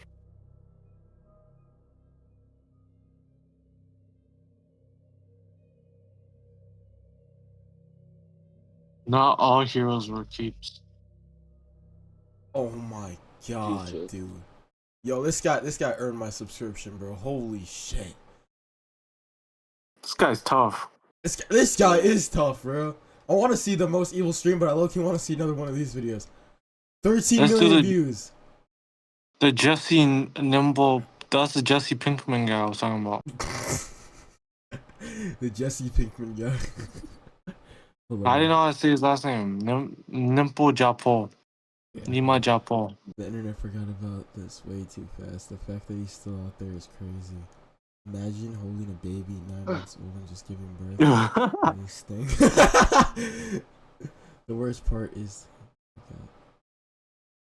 Oh, bruh. We got lucky. Yeah, we got really lucky. We got like a bunch. An entire year passed and this bum has still not been arrested, bro. This is not like. Honestly, bro, how hard is it not to, like, Jesus? I actually feel like this video, yes, somebody gets it. This is the one video where ads actually feel like a very rewarding and comfort. Yes, bro. This is so unhinged and it's scary. This is the type of shit that would make stop laughing. Yes, bro. What the A fuck? children's TV show with a dark secret. What? Wait, go up. That one looks interesting. Which one? Oh, That one. what's it called? Or we can watch the Ugh, Nacho hey. Libre. I think we need to watch Nacho Libre after all these scary fucking videos. I think Scientology. we should watch the children's TV show one. That one looks interesting. Which one? This one right here? Yeah. Oh, it's. Fuck me. I hate Isaiah. I hate. Yo, Isaiah. look at David. Hey, wait. That's it, Jacob. Hold on, go back. Yo, Jacob! Jacob! Look at Jacob. Is there David and something you don't want to Jacob. tell us? You're right here, Jacob. You're in the fucking TV show. David, Saul. Jacob, and Alex. It's Saul. Oh. Saul Goodman. Disclaimer. Wait. Let me... The dummy. Disclaimer: the following video includes scenes depicting it may be disturbing to some viewers. What? They better be talking about COD points. Oh my god. It's about to be a crazy one. I'm done, bro. This guy's. I'm looking around my room right now. I'm terrified right now. Should we just call it quits? No, we're too deep. We just started. Wait, is this the banana splits? Flip to Nickelodeon, where a rerun of Pinwheel is playing. Never mind. Some flip to ABC, where they would catch the final episode of a short-lived TV series called Fangface. However, that morning, others would opt for a more virtuous wake-up call, flipping the station instead to channel 22, or the Christian television network, 22? where a new show Oh, was shit. opened God. months late. Oh It's shit. even worse. Oh fuck, I know what's gonna happen now. I have a feeling I know. The show Joy Junction quickly found its place in the hearts of viewers, with kids immediately connecting with the quirky characters and silly games. Their Christian parents, too, found solace in the show's themes and non-offensive stories. Dude, these kids. Creating a Oh program that fuck, could be man. I think I experienced know. together as a whole family. From that day on, families all across Florida and eventually across the entire United States came to enjoy the program, which continued on for a run of over 20 long years, until one Saturday morning at 8 a.m. sharp, when, without explanation, the show came to an unceremonious end and was never broadcast. Oh, that's so creepy. That's creepy. Like, that in itself is kind of creepy. Like, if a TV show just went off the air for no reason. Oh my gosh, this is gonna be bad. Scrubbed from the internet, with the companies behind its creation and the networks that aired it acting as if it never even existed. Some allegedly going as far as to destroy any remaining copies, thanks solely to the heinous events that transpired during and after its television. Oh This fuck. is the story of Joy Junction, the children's TV show with an unimaginably dark secret. No! Yo, that creepy ass little puppet. That creepy ass little puppet. One of the most frustrating things to me is spam phone calls. I'm gonna watch this. I need to watch this. I need to watch this. All right. I was getting these texts from Dude. This fucker's scary. How does he sleep at night? Best of all, like master, I'm not leaving. I'm slack. I never get scared of shit, and this guy's getting me scared. I know, bro. Thank you, and welcome to this fun little town of Joy Junction. Joy Junction was both the name of the show and the name of the fictional town in which it was focused. A town where numerous characters converged to tell stories, play games, and answer questions, all of which pertaining to Christianity. Each episode followed the same basic structure. They were 30 minutes long and would tackle one general lesson taught in the Bible and tell it through an acted out story. This was then interspersed with various games and audience participation, as the show heavily leaned on including its young fan base and immersing them in the world of Joy Junction. They even had a live studio audience for every episode, comprised of kids ages 3 to 13, with the participants and crowd genuinely seeming excited to be there, which was largely due to its lovable cast of characters. The most prevalent of these was Sheriff Don, who was actually played by the creator of the show itself, Don McAllister. And the whole gang is here, so we're going to have us a good time today. Glad you could join us for the next 30 minutes. He guided the show from segment to segment. This was like the often focused 70s. on the Bible while driving home the episode's central theme, while also being the one who most often interacted with the children who participated in the show. No, It's him. I know. It's him. It's a It has to fucking be him. pedophile. It's a fucking pedophile. Professor who, ironically, often To be him too, It's bro. all To be of him them. too. due to his obvious clueless Oh yeah. nature. Mr. Bubble, he'll even help when you did wrong. Sounds like Herbert the Pervert, bro. How about he'll even help when you're in trouble? Hey, Sheriff Don, you're a poet too. And of course, the fan favorite, Whittler Dan, a caricature of a southern farmer known as the goofy storyteller of the group. Oh, hi. I'm just sitting here reading some of the mail from Joy Junction and some of the jokes in here. Would you like me to read some more? Oh, okay. That's good, yeah. Oh, you want me to read it to you? But of all the characters to come from Joy Junction, there was one, or two, who were by far the most popular, yet polarizing. Fuck me. Ron and Marty. It's these guys. Oh god, it's them. It was the puppet. Ron and Marty were It's the puppet. The puppet diddled the kids. Yo, why is eyelashes so long? It looks like a black girl. Yeah. Why is eyebrows like that, bro? Wait. They look like a caterpillars. Nightmares and was just too creepy to look at, causing many to stop watching the show altogether. But despite this, others found the duo to be hilarious and entertaining, tuning in weekly. Oh, yeah, dummies are just creepy in general. For the viewers, Bro, I it was a hate love them, or bro. hate relationship with Ron and Marty. But even Like so, it Goosebumps. was impossible to dismiss their impact on the show.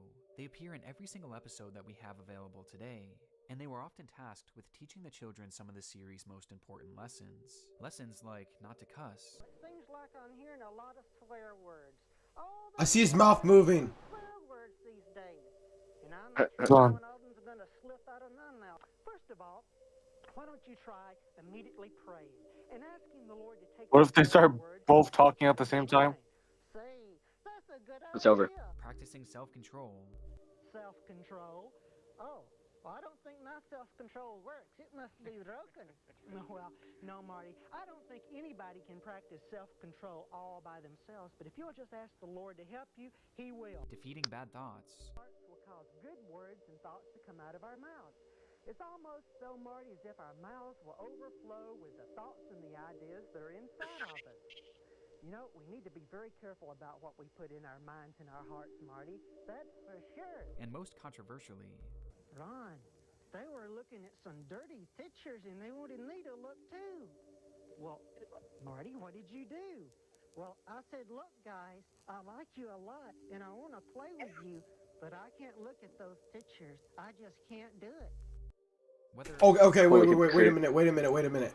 Okay, if this is for a show for 3 to 13-year-olds, let's be real here for a minute. I don't think they're looking at that stuff. Why would they need to know? Yeah, exactly. They're not looking at that stuff. That's more of like a teenager's thing. Like, I'm being so for real. Yeah. All right, like maybe at 12 years old and 13 years old, you might have a couple kids looking at that stuff. But 3 years old, no. Why? Yeah. And all the kids there look like they're 7. Exactly. I don't get Yeah. that. the lessons they taught, or Marty's blatant uncanniness, these two characters were the most vividly remembered part of the show. And this is important as these memories are essentially all we've been left with. You are still covered with that darkness and with that sin. And when we say He'll wash us as white as snow, that's referring to the sin that's within us. Joy Junction is classified today mainly as lost media. No official copies of the show have ever been published by its creators or the networks that owned it. It just kind of ended one day and was never talked about again by those involved with the project. And this lack of archives... Yeah, something was up. Something was up. That guy looks familiar. Yo, I think something was up. Like, 'cause like, if they shut it down without telling anybody, that means that like there was a cover up. You know what I mean? Yeah. It's too sauce, you know. If you were to look online for information on the show today, scary. you would find next to nothing. There's no Wikipedia page, no actors, producers, or directors mentioning it in their work history or on their resumes. There's no official website. There's essentially nothing.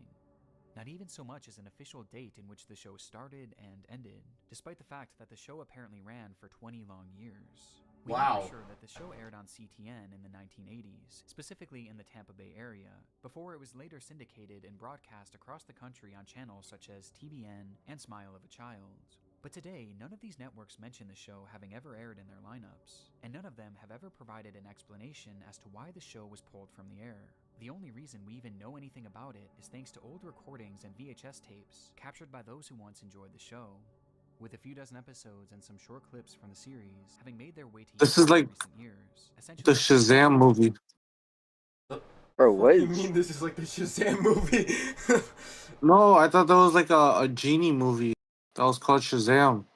Oh, What you is mean Shaq? like a Mandela effect? Oh, Shaq. Yeah, Shaq. Know what I'm talking about? Is it? Yeah, like the Mandela effect. What if they were trying to like create a Mandela effect, but they weren't able to? Maybe.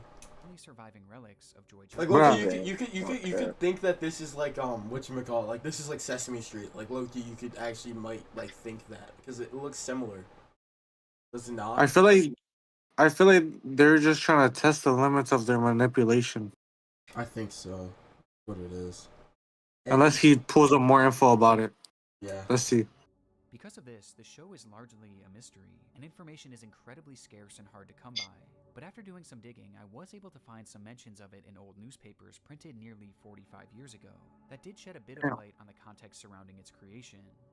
The first mention of Joy Junction came in 1978 within the Evening Independent, though at this point it was not even a television show yet. Instead, advertisements were placed in the paper weekly for the Faith Community Church in Largo, Texas, that mentioned including some sort of in-person act specifically for children, called Joy Junction.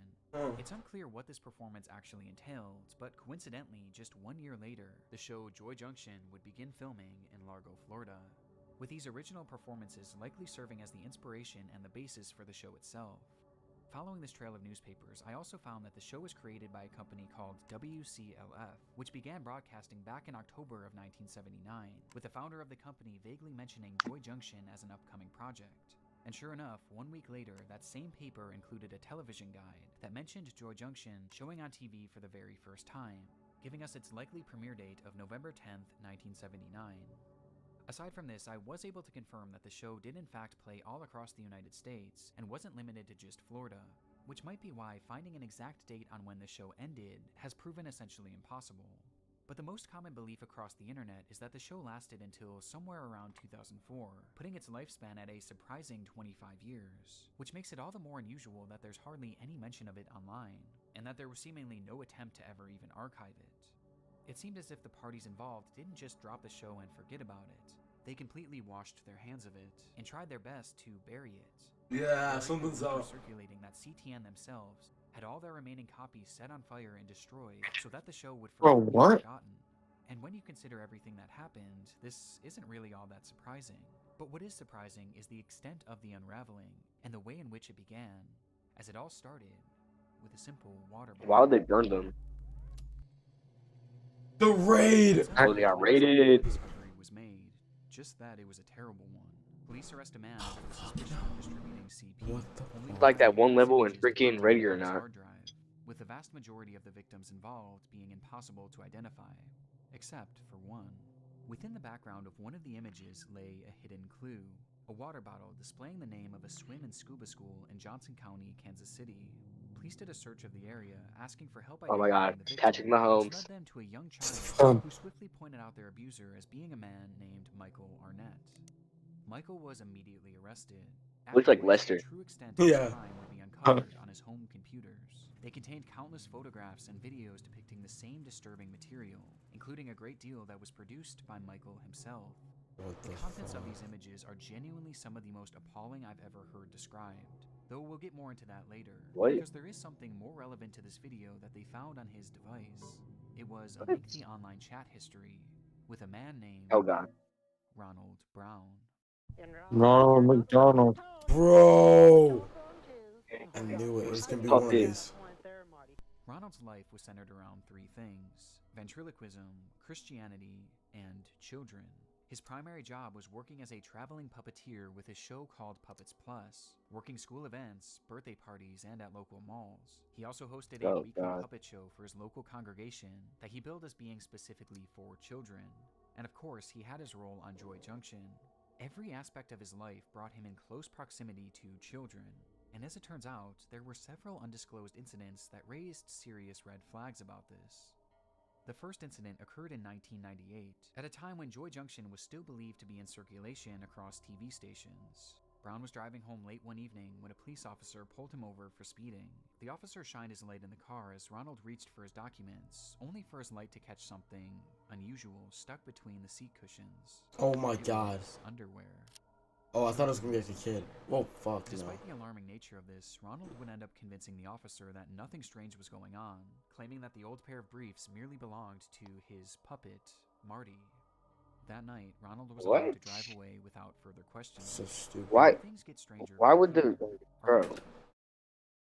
That's so Why? stupid. The police officer is so dumb, bro.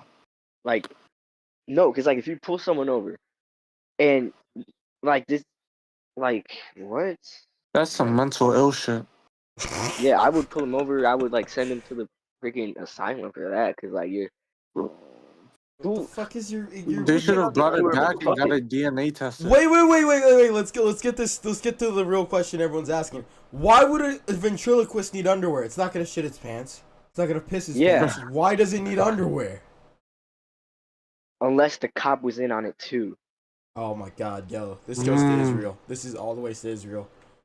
I feel it. I feel it in my nuggets. That's a Chicken Joe reference. That's a Chicken Joe reference. That's a deep cut. These are all Jews. Ronald had been living in a home conveniently located less than a block away from a popular playground. Bro. And upon moving in, Bro! began to complain of Ronald's relationship with young children in the area. No. Every Wednesday, kids from around the block would ride their scooters and their bikes over to his house for free pizza.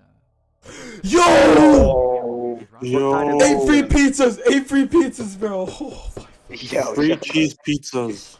Drive him in his van to a nearby church, where he would supposedly perform his ventriloquism. These weekly meetups were strange, to say the least, especially because they were allegedly fairly secretive, with some children even sneaking off without telling their parents. There were even other Oh, God. allegations that Ronald himself had hid their bikes underneath his home, almost as if he was trying to avoid any suspicion. What? And although I couldn't find concrete proof of this, it was rumored that when neighbors checked underneath his home, they reported not only finding these bikes, but used sex toys as well, which for unknown reasons. There were never any sort of allegations made against Ron, legal or otherwise, but the red flags here are glaring. Red flags that seemingly went ignored, as people bought into Ronald's act as a God-fearing, silly ventriloquist. Though in reality, the chats found on the computer of Michael Arnett shattered this perception in the most dramatic way imaginable. Though even so, these chats aren't what you would expect. No, somehow they are much, much worse. What could they be?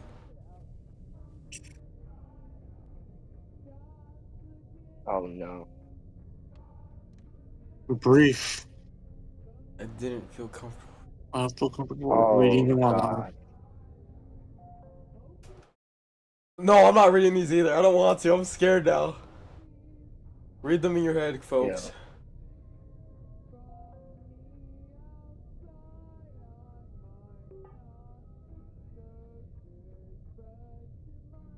What?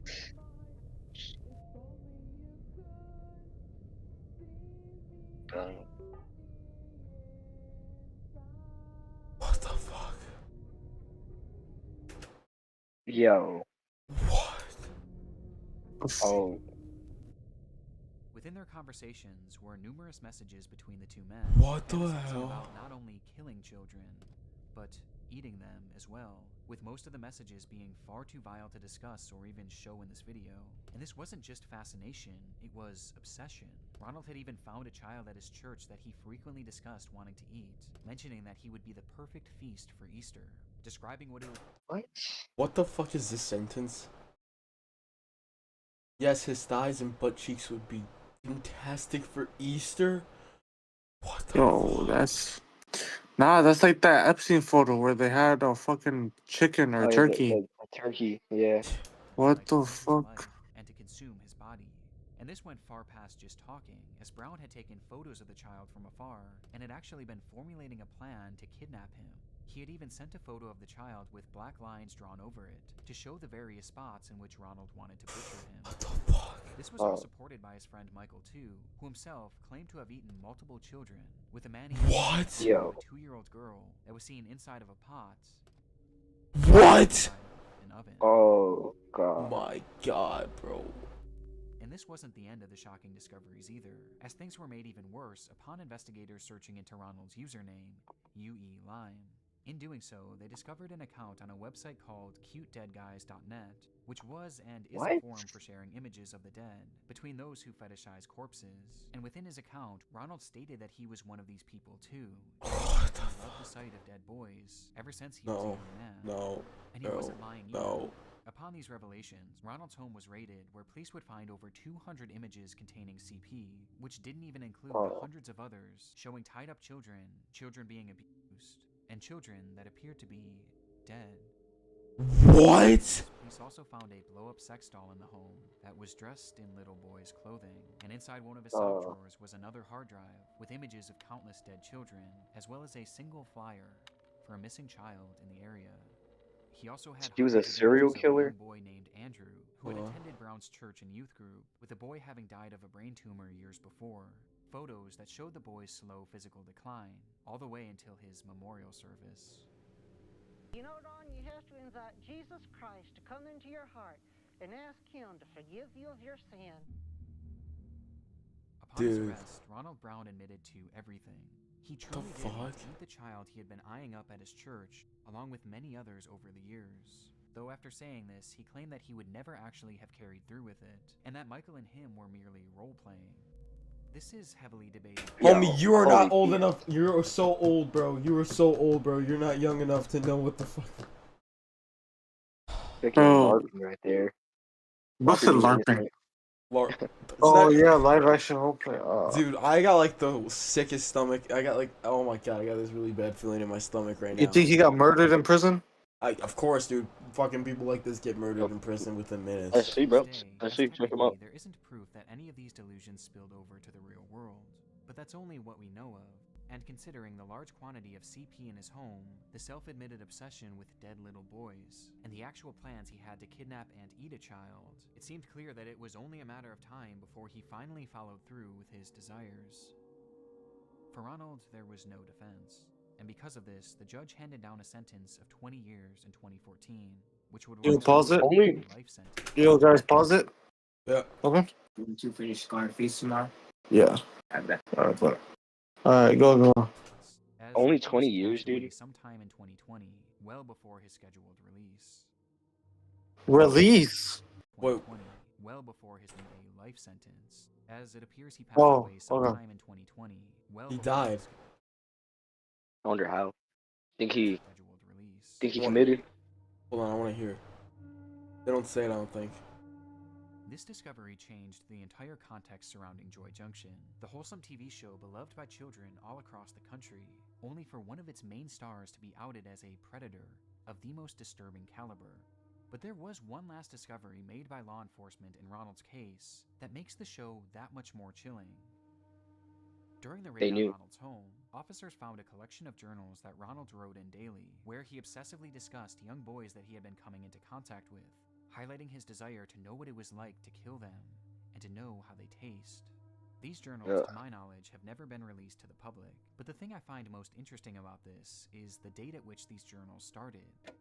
1970. No. Meaning that this disturbing desire had been brewing inside of him for decades. And coincidentally, Joy Junction just so happened to start 1 year later, in 1979, meaning that many of the kids seen on this program were likely the very same ones that Ronald wanted to eat. Given this context, it's no wonder why all parties involved with Joy Junction cut ties with it completely. It just changes the entire feeling of the show. From the moment that one simple water bottle was identified, Joy Junction's fate was sealed, and so was Ronald Brown's. Still though, I'm left with many questions after reviewing this case. Was there anything more to that traffic stop in 1998, or those pizza parties with the kids? And how serious was Ronald about following through with his plans to kill C, with the answer to these questions likely being taken to the grave along with him? But what I find so fascinating about this case is that the fallout of the raid on Michael Arnett's home is still being felt to this very day. Honest devices weren't just chats from Ronald Brown. In fact, there were hundreds of other predators, with officers going on to arrest many of them, some of whom are still in the process of being tried and sentenced. And when reading into some of these other cases involving Michael, it's evident just how serious these people were about their dark cravings. One of these men was even recently caught having built an entire bunker, equipped with torture tools in preparation for his first victim, which he planned to share with Michael. On top of all the CP distribution, these fantasies about killing children weren't just roleplay. These were very real thoughts and very real plans. But the one small bright spot of this case is that the 2-year-old girl that Michael had photographed in his oven, thankfully was found alive and well. And he too— Why the fuck are they showing us this? What? Why are they showing us this? Look at. Yo, that's... Wait. That's so If fun. it was in his oven, how did they find it alive? Was found alive. They probably edited. And he too never got to carry through with eating a child, at least that we know. But his physical abuse against them was in fact very real, and as were his desires that him and Ronald likely would have acted on had this entire ring never been exposed. Do you think he cracked the dummy? We need to know who Michael was, bro. Wait. Right from wrong. But ironically, many of these lessons just so happen to be taught by a man who is actively engaging in the very behaviors that were condemned by Joy Junction. Ron, they were looking at some dirty pictures and they wanted me to look too. As your companions, you should have friends who have pure and clean thoughts and will only give you good ideas.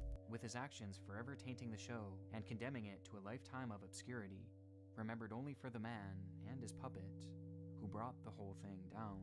As a matter of fact, there's something I want to share right now. Really? That's right. Don't go away, kids. Joy Junction is coming right back.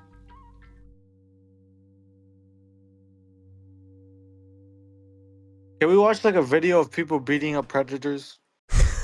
I want to watch something funny, dude. This shit's actually. Yeah, let's watch like catching predators and beating their ass. Oh my god.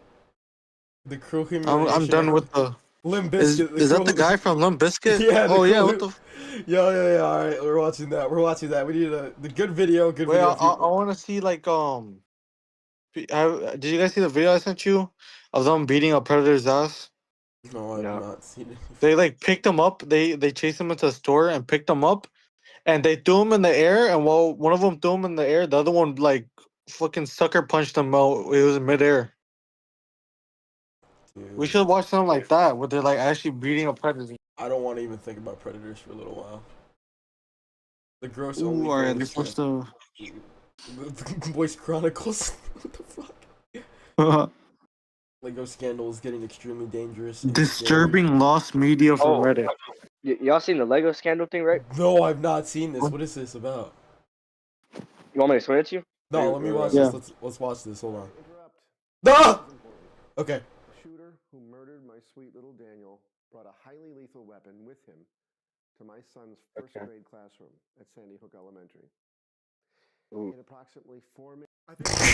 Oh my god, I feel horrible. What? I feel horrible. Wait, should I watch this video first? Well, what is it? No, let's watch Moist or Penguin. Yeah, no, Oh, which but this one- one's which one's older? 9 days ago. Hold on, let's just go on Penguin's YouTube channel and just go. Lego Oh, scandal. watch the one that's for 53 minutes. The fuck you mean 53 minutes? 53 minutes ago. Oh, no, I don't think so.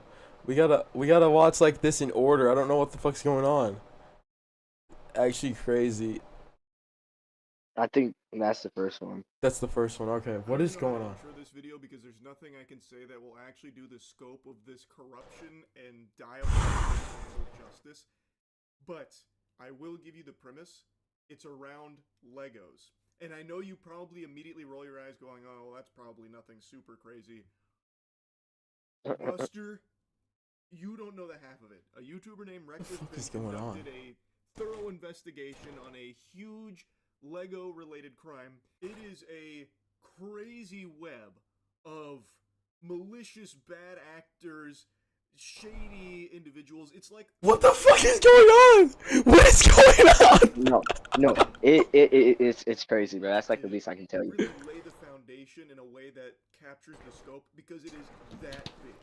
So, I highly recommend you watch his entire video. Should I go watch his video? Go over a lot of it here because I have been captivated by this. I want to see Penguin though. It actually, Yeah. there's more to it, but I think it's only fitting that we start from the very beginning. Let's hear it, Charlie. Collecting what's now known as the world's largest Lego Star Wars collection ever.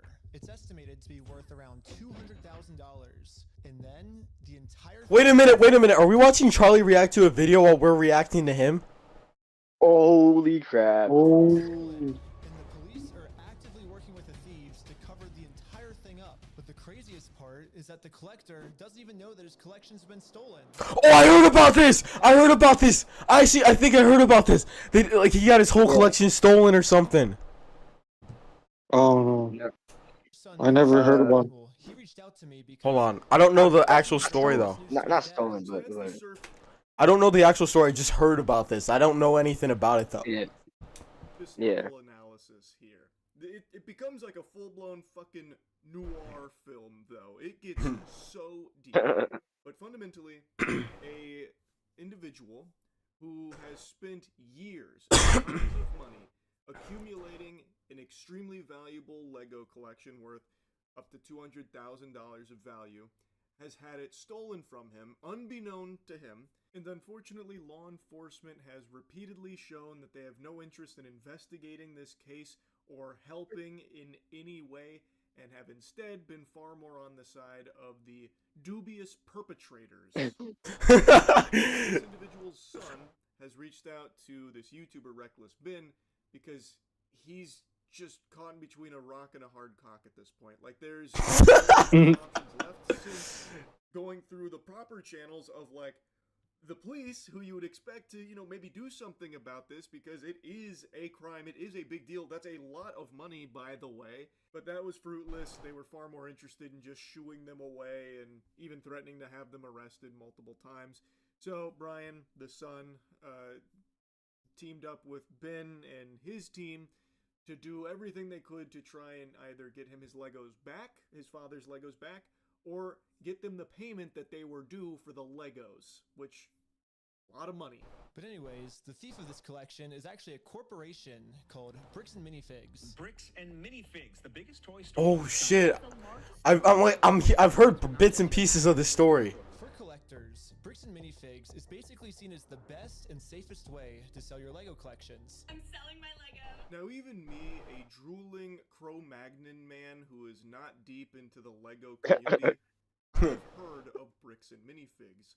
They are a big corporation, and I do know that they are considered, or at least were considered prior to this, the gold standard when it comes to selling your Legos.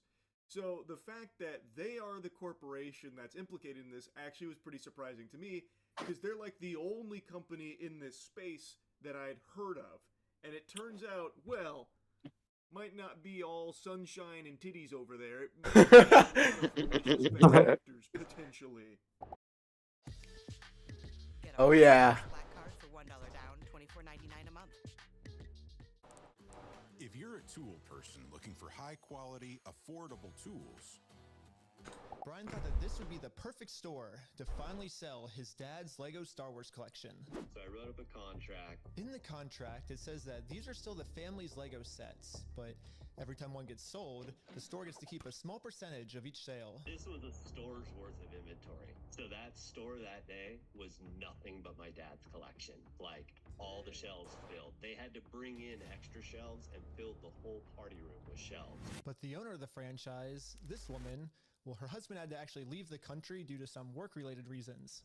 My husband and I were planning on moving out of the country. They did everything correct when it came to selling his father's collection to Bricks and Minifigs, so they got his Library of Alexandria of Lego collection. They got fucking One Piece. And basically it was the entire store's inventory. They had to call in the cavalry in order to take it all.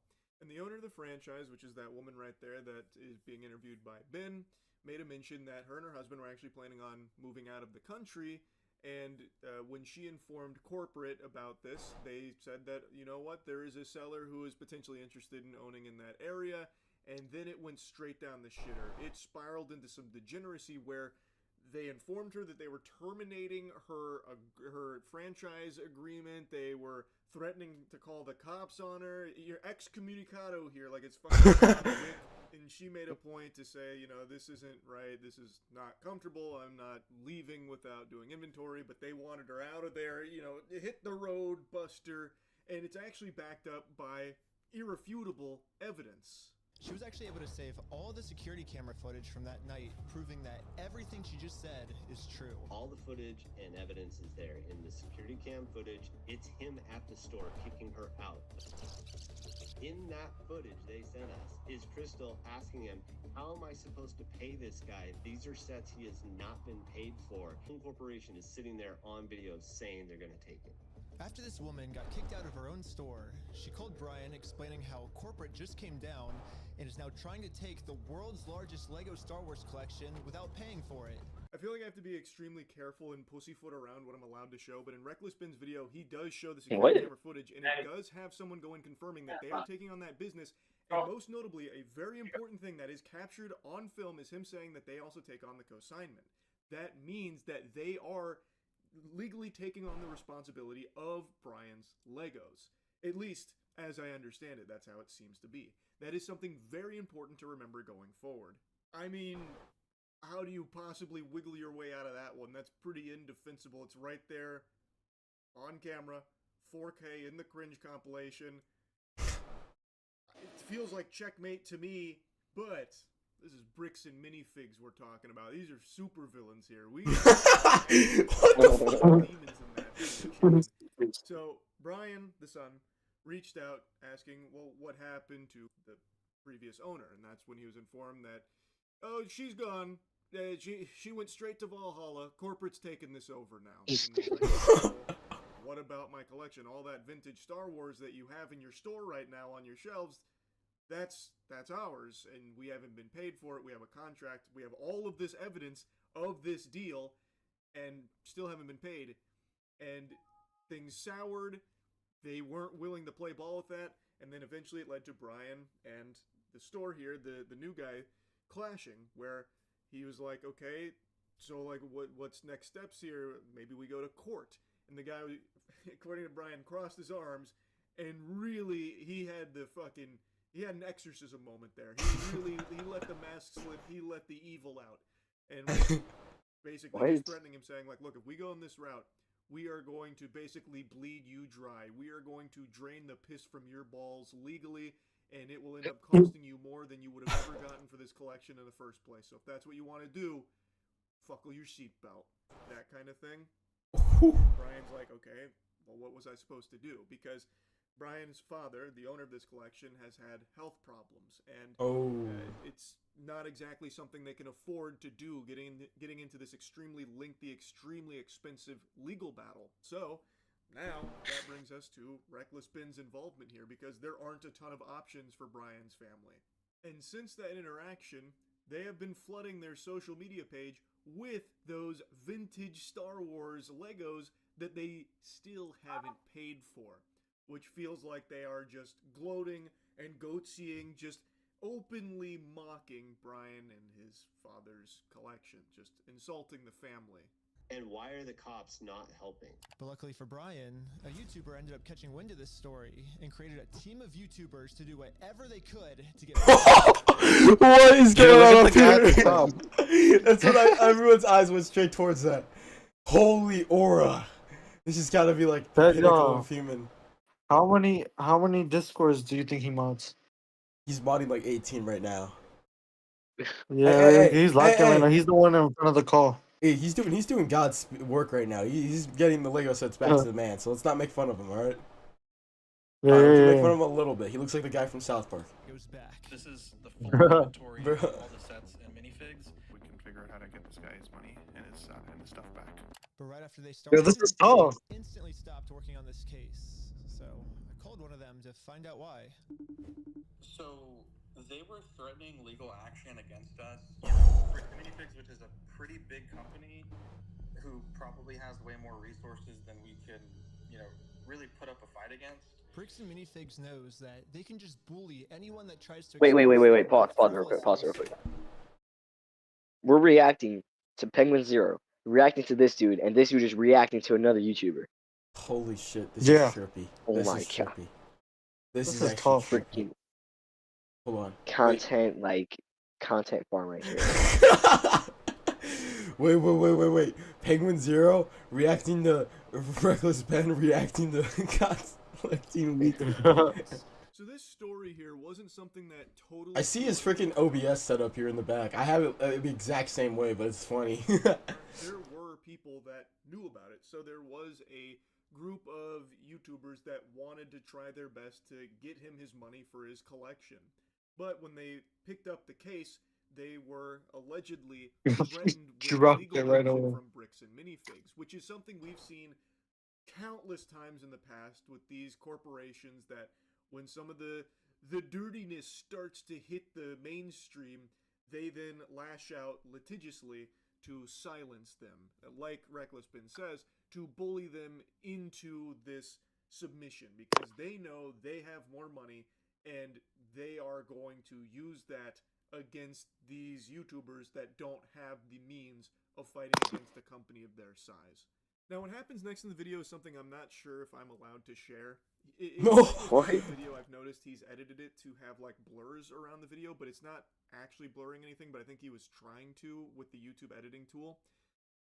So I'm just going to describe what happens, and if you want to see it, go to Reckless Ben's video for it. But he actually goes directly to the Bricks and Minifig, 16-hour drive with his friends. He went there and he was wearing the glasses that you can record with, which you've seen a bunch of fucking TikTok pranksters using for nefarious means. But he just asks old ass Penguin Zero, bro, inquiring about Brian's collection. He uses the name Brian, and immediately they've only had like 2 sentences shared between him where he says hello and she says hello, how are you, that kind of thing, and then he says, hey, I'm here to ask about this Lego collection from Brian, and then she instantly says, you need to leave. And then she starts putting up a big stink about how she's being harassed, even though he hasn't said anything else. He's just mentioned Brian's Legos and asked, what's the deal with all of that? She instantly starts playing this card of like, he's harassing me, holy fuck!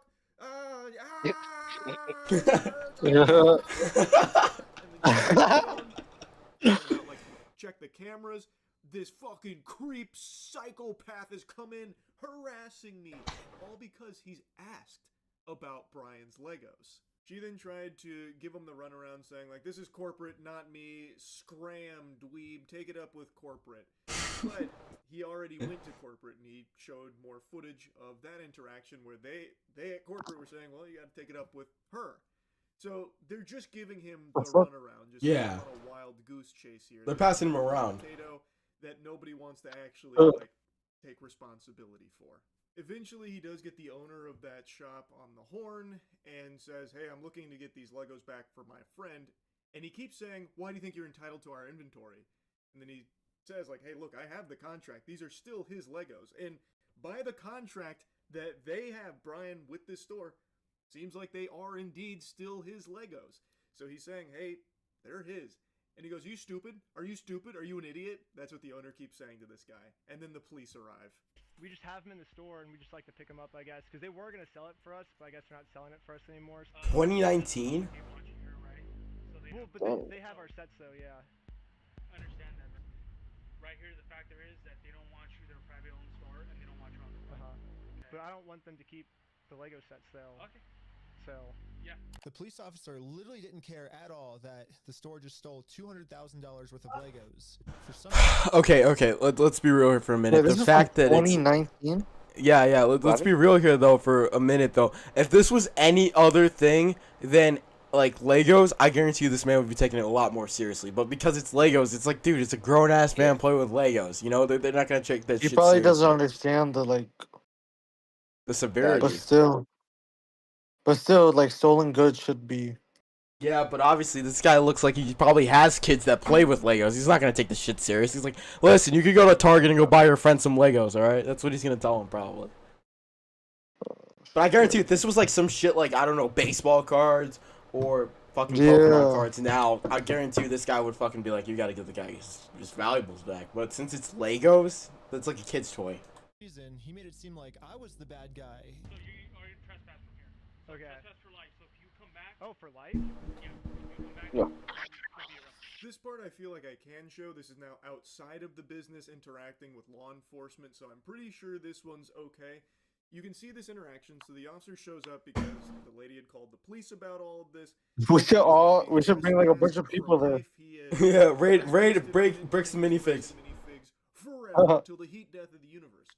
And Reckless Ben is trying to explain, hey, I'm here because we had a deal. They're not selling the Legos, so I'm here to try and get them back. And he's not listening to it at all. He's not even entertaining the idea of, like, maybe he had a reason to be here. Maybe there is something going on. Brian did warn me that the police are actively trying to cover this up. So Brian and I are now officially trespassed from the store. And if we ever come back to ask for his own Lego collection back, then we're gonna be arrested. We need to call Judge Judy.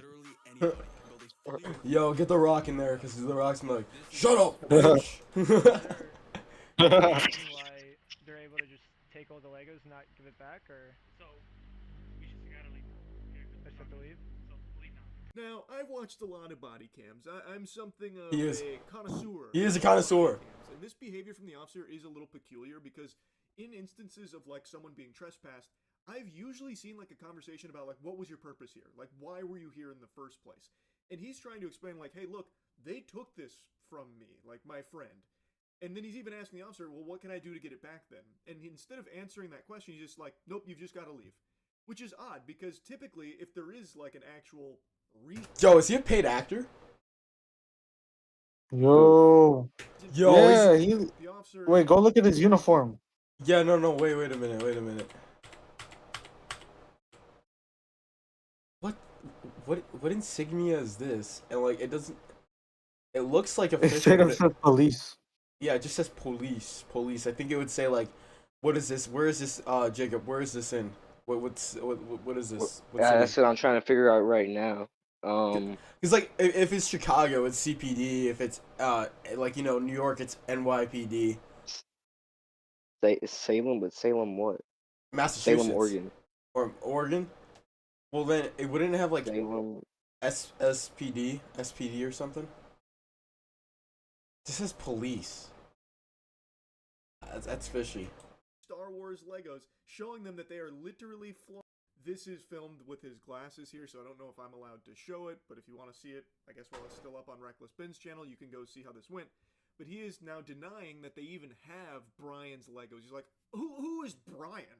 Who? I've never heard of that guy. I think we skipped something. So then Ben pulls up their social media, showing all the posts that they have made about Brian's collection, his vintage Star Wars Legos, showing them that they are literally flaunting it, and even showing like where they talk about the value of his collection, showing it to his face that they do have his Legos. So even though he keeps like outright denying it, their own social media betrays his work. Bro, they're gonna sue them for like fucking damages and emotional trauma. Yeah. This guy actually has a cartoonishly evil mustache. He's got a twirled mustache. And he ends up just saying, you know what? You're wrong. Get the fuck out of here. Don't know what you're talking about. If you come back, you'll be arrested. So he gets the police on there, and he's basically been trespassed there, so he can't step foot. He then, through a series of plans, gets a employee of the store on his side, gets the owner's number, and then calls the owner directly, and finally presents the contract to the owner, who is once again doing the same thing the CEO was, saying, I don't know what Legos you're talking about. We don't have these Legos. What are you blabbering about, weirdo? So he sends him the contract, and he's like, oh, well, I never signed that contract. There's no signed contract with me. And he's right, because it is the previous owner's name on there. But the thing is, when they took it over, they said that they are taking on those previous business agreements. They are taking on the consignments like this Lego collection that they had from Brian, which they are still actively hawking. They still have it, and they haven't paid for it.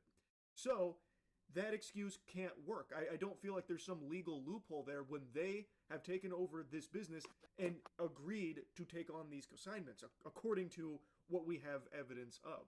So I feel like there's no way that they could weasel themselves out of it, like actually by law.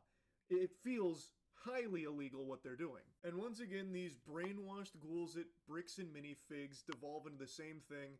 You're harassing me! I'm calling the cops. So once he is basically, you know, putting the fucking full Nelson here, the contract is there, he tries to claim that's not how the law works. We don't take on the business that we take over. So like this previous owner's contract no longer includes us, even though we're still selling that inventory, and even though the contract is still applicable to the business we took over, even though it's just not my name on there, so it doesn't count, which means we don't actually have to pay for this collection that we have an agreement with and that we are still actively selling. You guys are wrong, you're harassing me, and I'm calling the cops. That's how that ends with the owner there. And then Brian talks about how when he tried to sue them, oh, I forgot to mention, the owner, of course, tried to play hardball, saying, well, sue me then. If that's how the law works, sue me. Because he knows that as this big corporation, they have enough resources to drag it out and make it very painful for just the average Joe Schmo.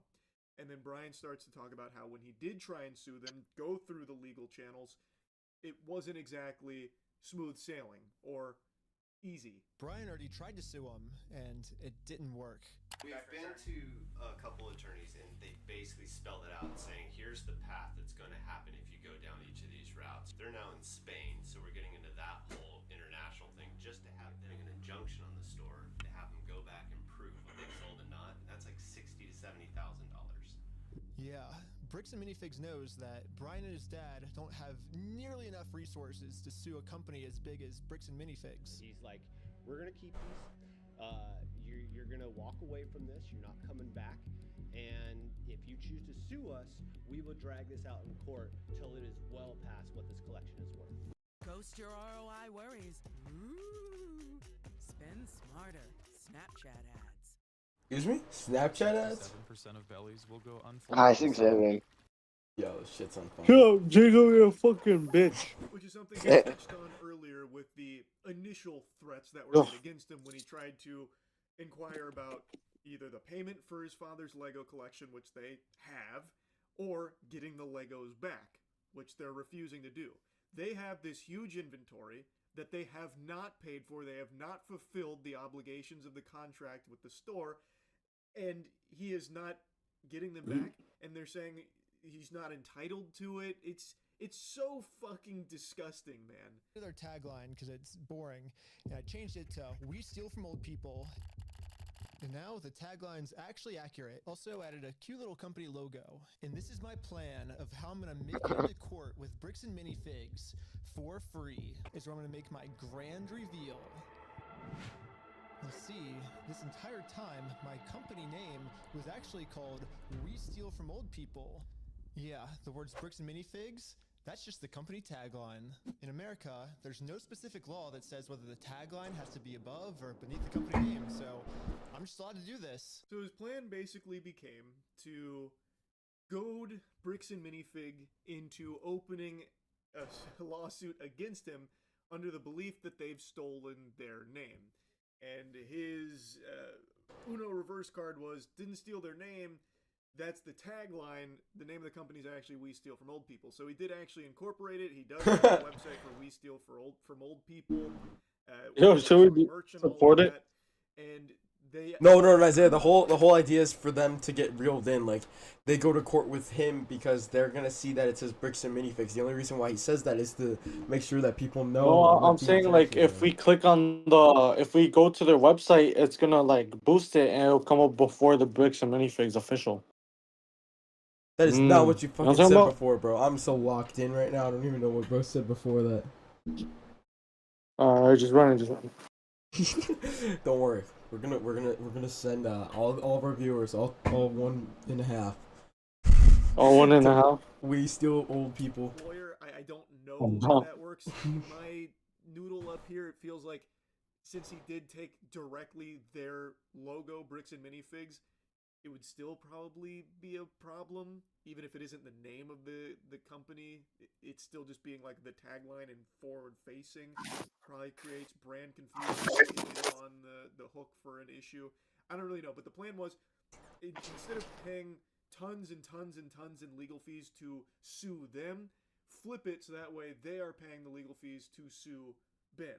So that way they can go to court with them and hopefully reveal. Hold up, I'll be muted for a second on stream. Business practices. The next sections in the video are highly entertaining to watch, but ultimately don't accomplish the goal of getting bricks and minifigs in court.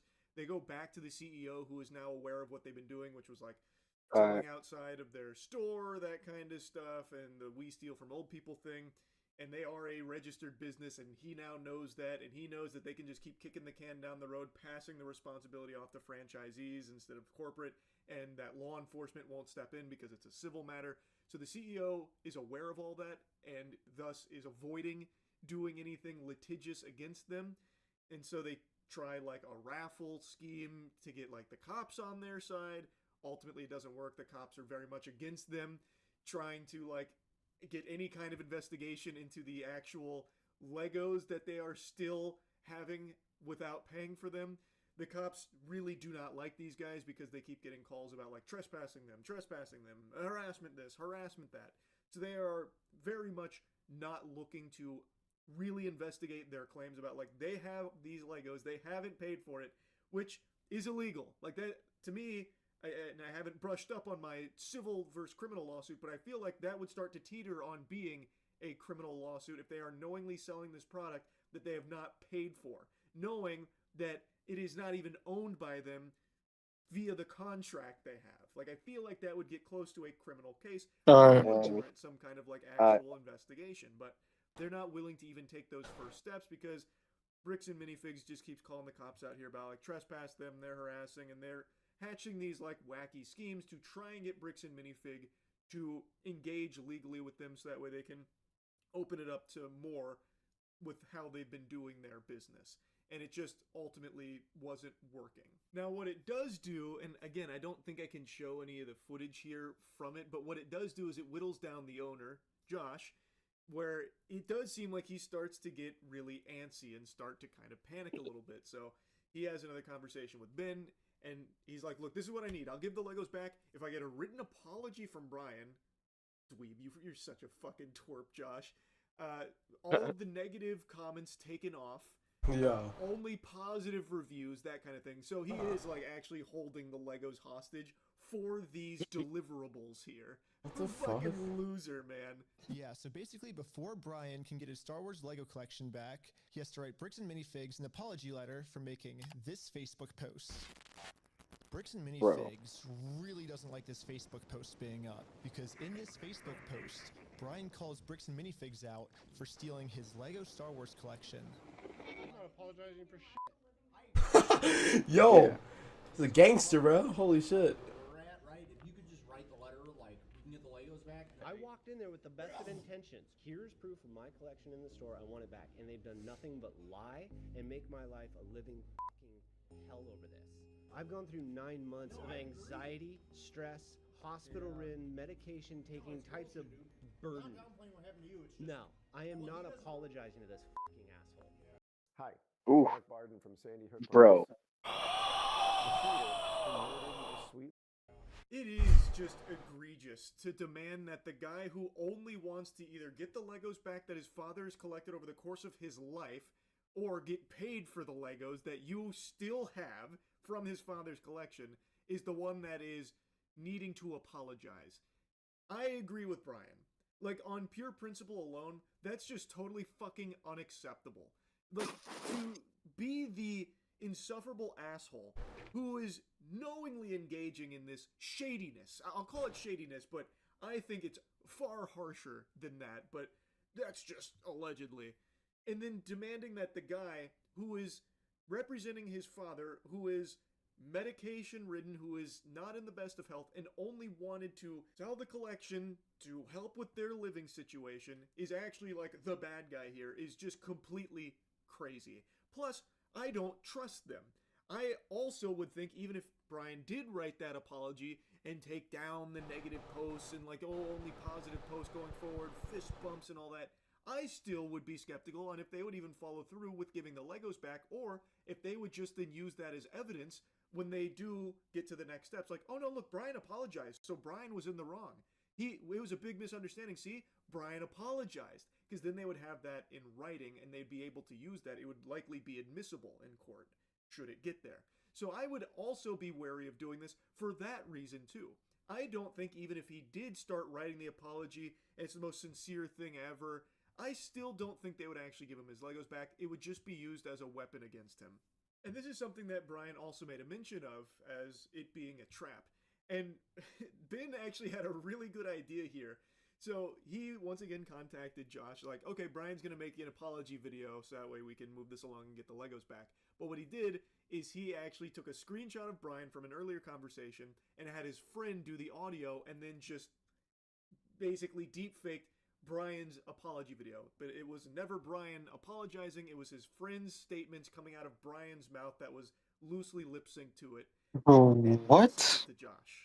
Hi, I'm Brian Mansell. And after just a little bit of deep faking, it now looks like this. Hi, I'm Brian Mansell, and I apologize sincerely So guys of stealing my Legos. I was wrong, and you were right. This is a test. Was Josh being sincere, or was this all just one big trick? Josh then took the apology and he said, oh, this is so nice. This is so big of you. I can't wait to give your Legos back. You have my word, and that's not who I am. But you also need to go apologize to Amanda. So bro. Goes to try and apologize to Amanda after getting permission from Josh, the owner, to go there, even though he's been trespassed. He shows up. Amanda instantly tries to call the police to have him. So that didn't go over super well. That does seem like they were just trying to get him arrested there. But then he calls Josh. He's like, oh, dag nabbit, I can't believe that happened. I can't believe she'd do that. Anyway, let's work on getting those Legos back, shall we? Well, wouldn't you believe it? Tons of time passes by. They keep stalling, like, oh yeah, no quick update, but soon we'll have it. These are all conversations that he's had over the phone with these fucking monsters over there. Again, this is Legos, by the way. And they just keep not giving the Legos over a week, 2 weeks, I already forgot, but it was a long time had passed, and then they eventually try making peace with Amanda again, which is the lady from the very beginning who just keeps getting the police on the horn to try and have them arrested, and that's still not Bro, happening. she's a fucking pussy. Nazir did not just say that, bro. What the fuck you mean? Bro, every time they walk in the store, she just calls the fucking police. I know, but it's funny the way you said it. The way you said it, Nazir. No, as that's to just opposed to annoying what? as fuck. As to What if, opposed like, to... no, like, what if, like, someone robs your house and you go, like, say someone took your fucking iPhone, right? I And know. you track it. I'm just laughing at the fact you said what a fucking pussy. What would you have done if you're a man and you're gonna go in a 1v1 fight? I fucking bro, no, what the fuck? No, the police are retarded, bro. This is like making me mad. I know, it's pissing me off too. This is actually like aggravating. Why the hell are they doing this to this guy? No, that's like bogus. That's like taking your anger out on other people. He did nothing at all. Just trying to sell his Legos, bro. It's like legit. Like, obviously it's a huge collection, and Lego Star Wars is Lego in general is expensive. I bought the Lego Ninjago, figures and stuff. All right, bro. I bought those for like $50, bro, for like a small ass set. I know. I spent like $50 on like Lego cars. It's unreal. Oh yeah.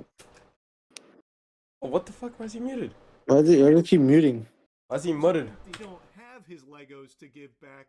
Turns out, to try and have them arrested, and that's still not working. And then it turns out, apparently, they don't have his Legos to give back. What? He's saying the shelves are empty. There is no Legos to even give back, which is very contradictory to So, what Josh said. so like give him the money. Too long ago about Yeah, just give him the money though. Just give him the whole store at that point. And they'd stalled for so long about, oh yeah, the Legos are coming, just, big hiccup here, unforeseen circumstances, that kind of thing. Now they're saying, oh no, we just don't have it to give back. So these are just actual fucking degenerate scammers, allegedly, is what it looks like. These are just fucking awful people here at Bricks and Minifigs. So basically, these are my two options. I can do what Josh wants me to do and shut up, which I can say right now, I'm definitely not doing that. So what's the alternative? I can, I guess, raise hundreds of thousands of dollars somehow, and then maybe spend 3 to 4 years in court fighting them, and somehow, if I win, then we can finally get the family their Legos back. Yeah, both of these options suck. Or maybe I can somehow find a way to engineer a third option. Why does he sound like Mordecai? Option number 3. He does. Small claims court. Think about it. Small claims court is basically just like big boy court, except it costs basically nothing, and you get a judgment pretty much instantly. After another hostile conversation with Josh, where Josh is melting down again after still not giving the Legos back after he promised he would do, and again, Josh is a man of his word, according to the phone calls here. It now has boiled down to only one option left, which is small claims court, because the big court is way too expensive. Now, what happened next, I couldn't actually believe. I was stunned. I can't recommend watching this video enough.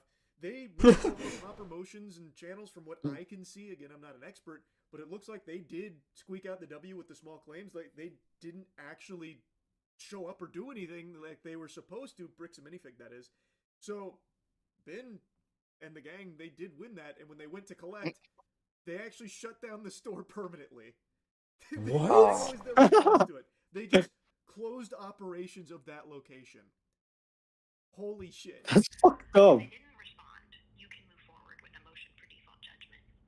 Okay, awesome. Well, thank you so much. Yes, since Bricks and Minifigs didn't respond, looks like we win by default. Congratulations, you won the court case. Minnesota gold right there. Why the fuck is there always ads at the fucking best moment? But it's Loki toe. Wait, that's bogus. No, they're gonna go and they're gonna drive 16 more hours. It's bogus that they're like, you don't want to go to court with us. We're gonna kill you. We're gonna mess you up. And then they don't even show up to the small courts claim, bro. What the fuck? I couldn't believe it. Literally one day after we file motion for default judgment, they permanently closed down the store. At first, it did feel kind of cool that our plan worked so well, it completely shut them down. But pretty quickly it sunk in that we are not the winners here. The only winners today is Bricks and Minifigs. Now, there's absolutely no way. Yeah, there's no way. For what they did. I guess Bricks and Minifigs was kind of embarrassed by this decision and forgot to mark online that their store is closed, so over the next few days, a bunch of negative reviews started coming in of people expecting an open store, but then being met with this. Fucking cinema. Like, yes, it is not a good ending because now they still haven't paid Brian for the collection, and they still got to get away with all of it. They just closed this one store, but they're still a big corporation. So, like Ben said, they are still kind of the winners here, even though they lost the small claims court here. They just shut this down and move on. But it did end with a flood of negative reviews for Bricks and Minifigs because, well, they didn't even really inform their customers about this closure because it was so instantaneous after the small claims default judgment, I guess. Pretty fucking wacky. What a diabolical company. Again, this is all over Legos, by the way. And the cops at no point were ever on like the side of Ben, and yet still they were able to squeeze out something I think pretty impressive here. The cops were always on Bricks and Minifig's side, even at times seemingly going out of their way to be on their side. But wait, let's actually think about this for a second. I know why. There's like a lot of reasons why. Like, think about it. Cops and YouTubers, like they hate each other, bro. Like, you know what I mean? Yeah.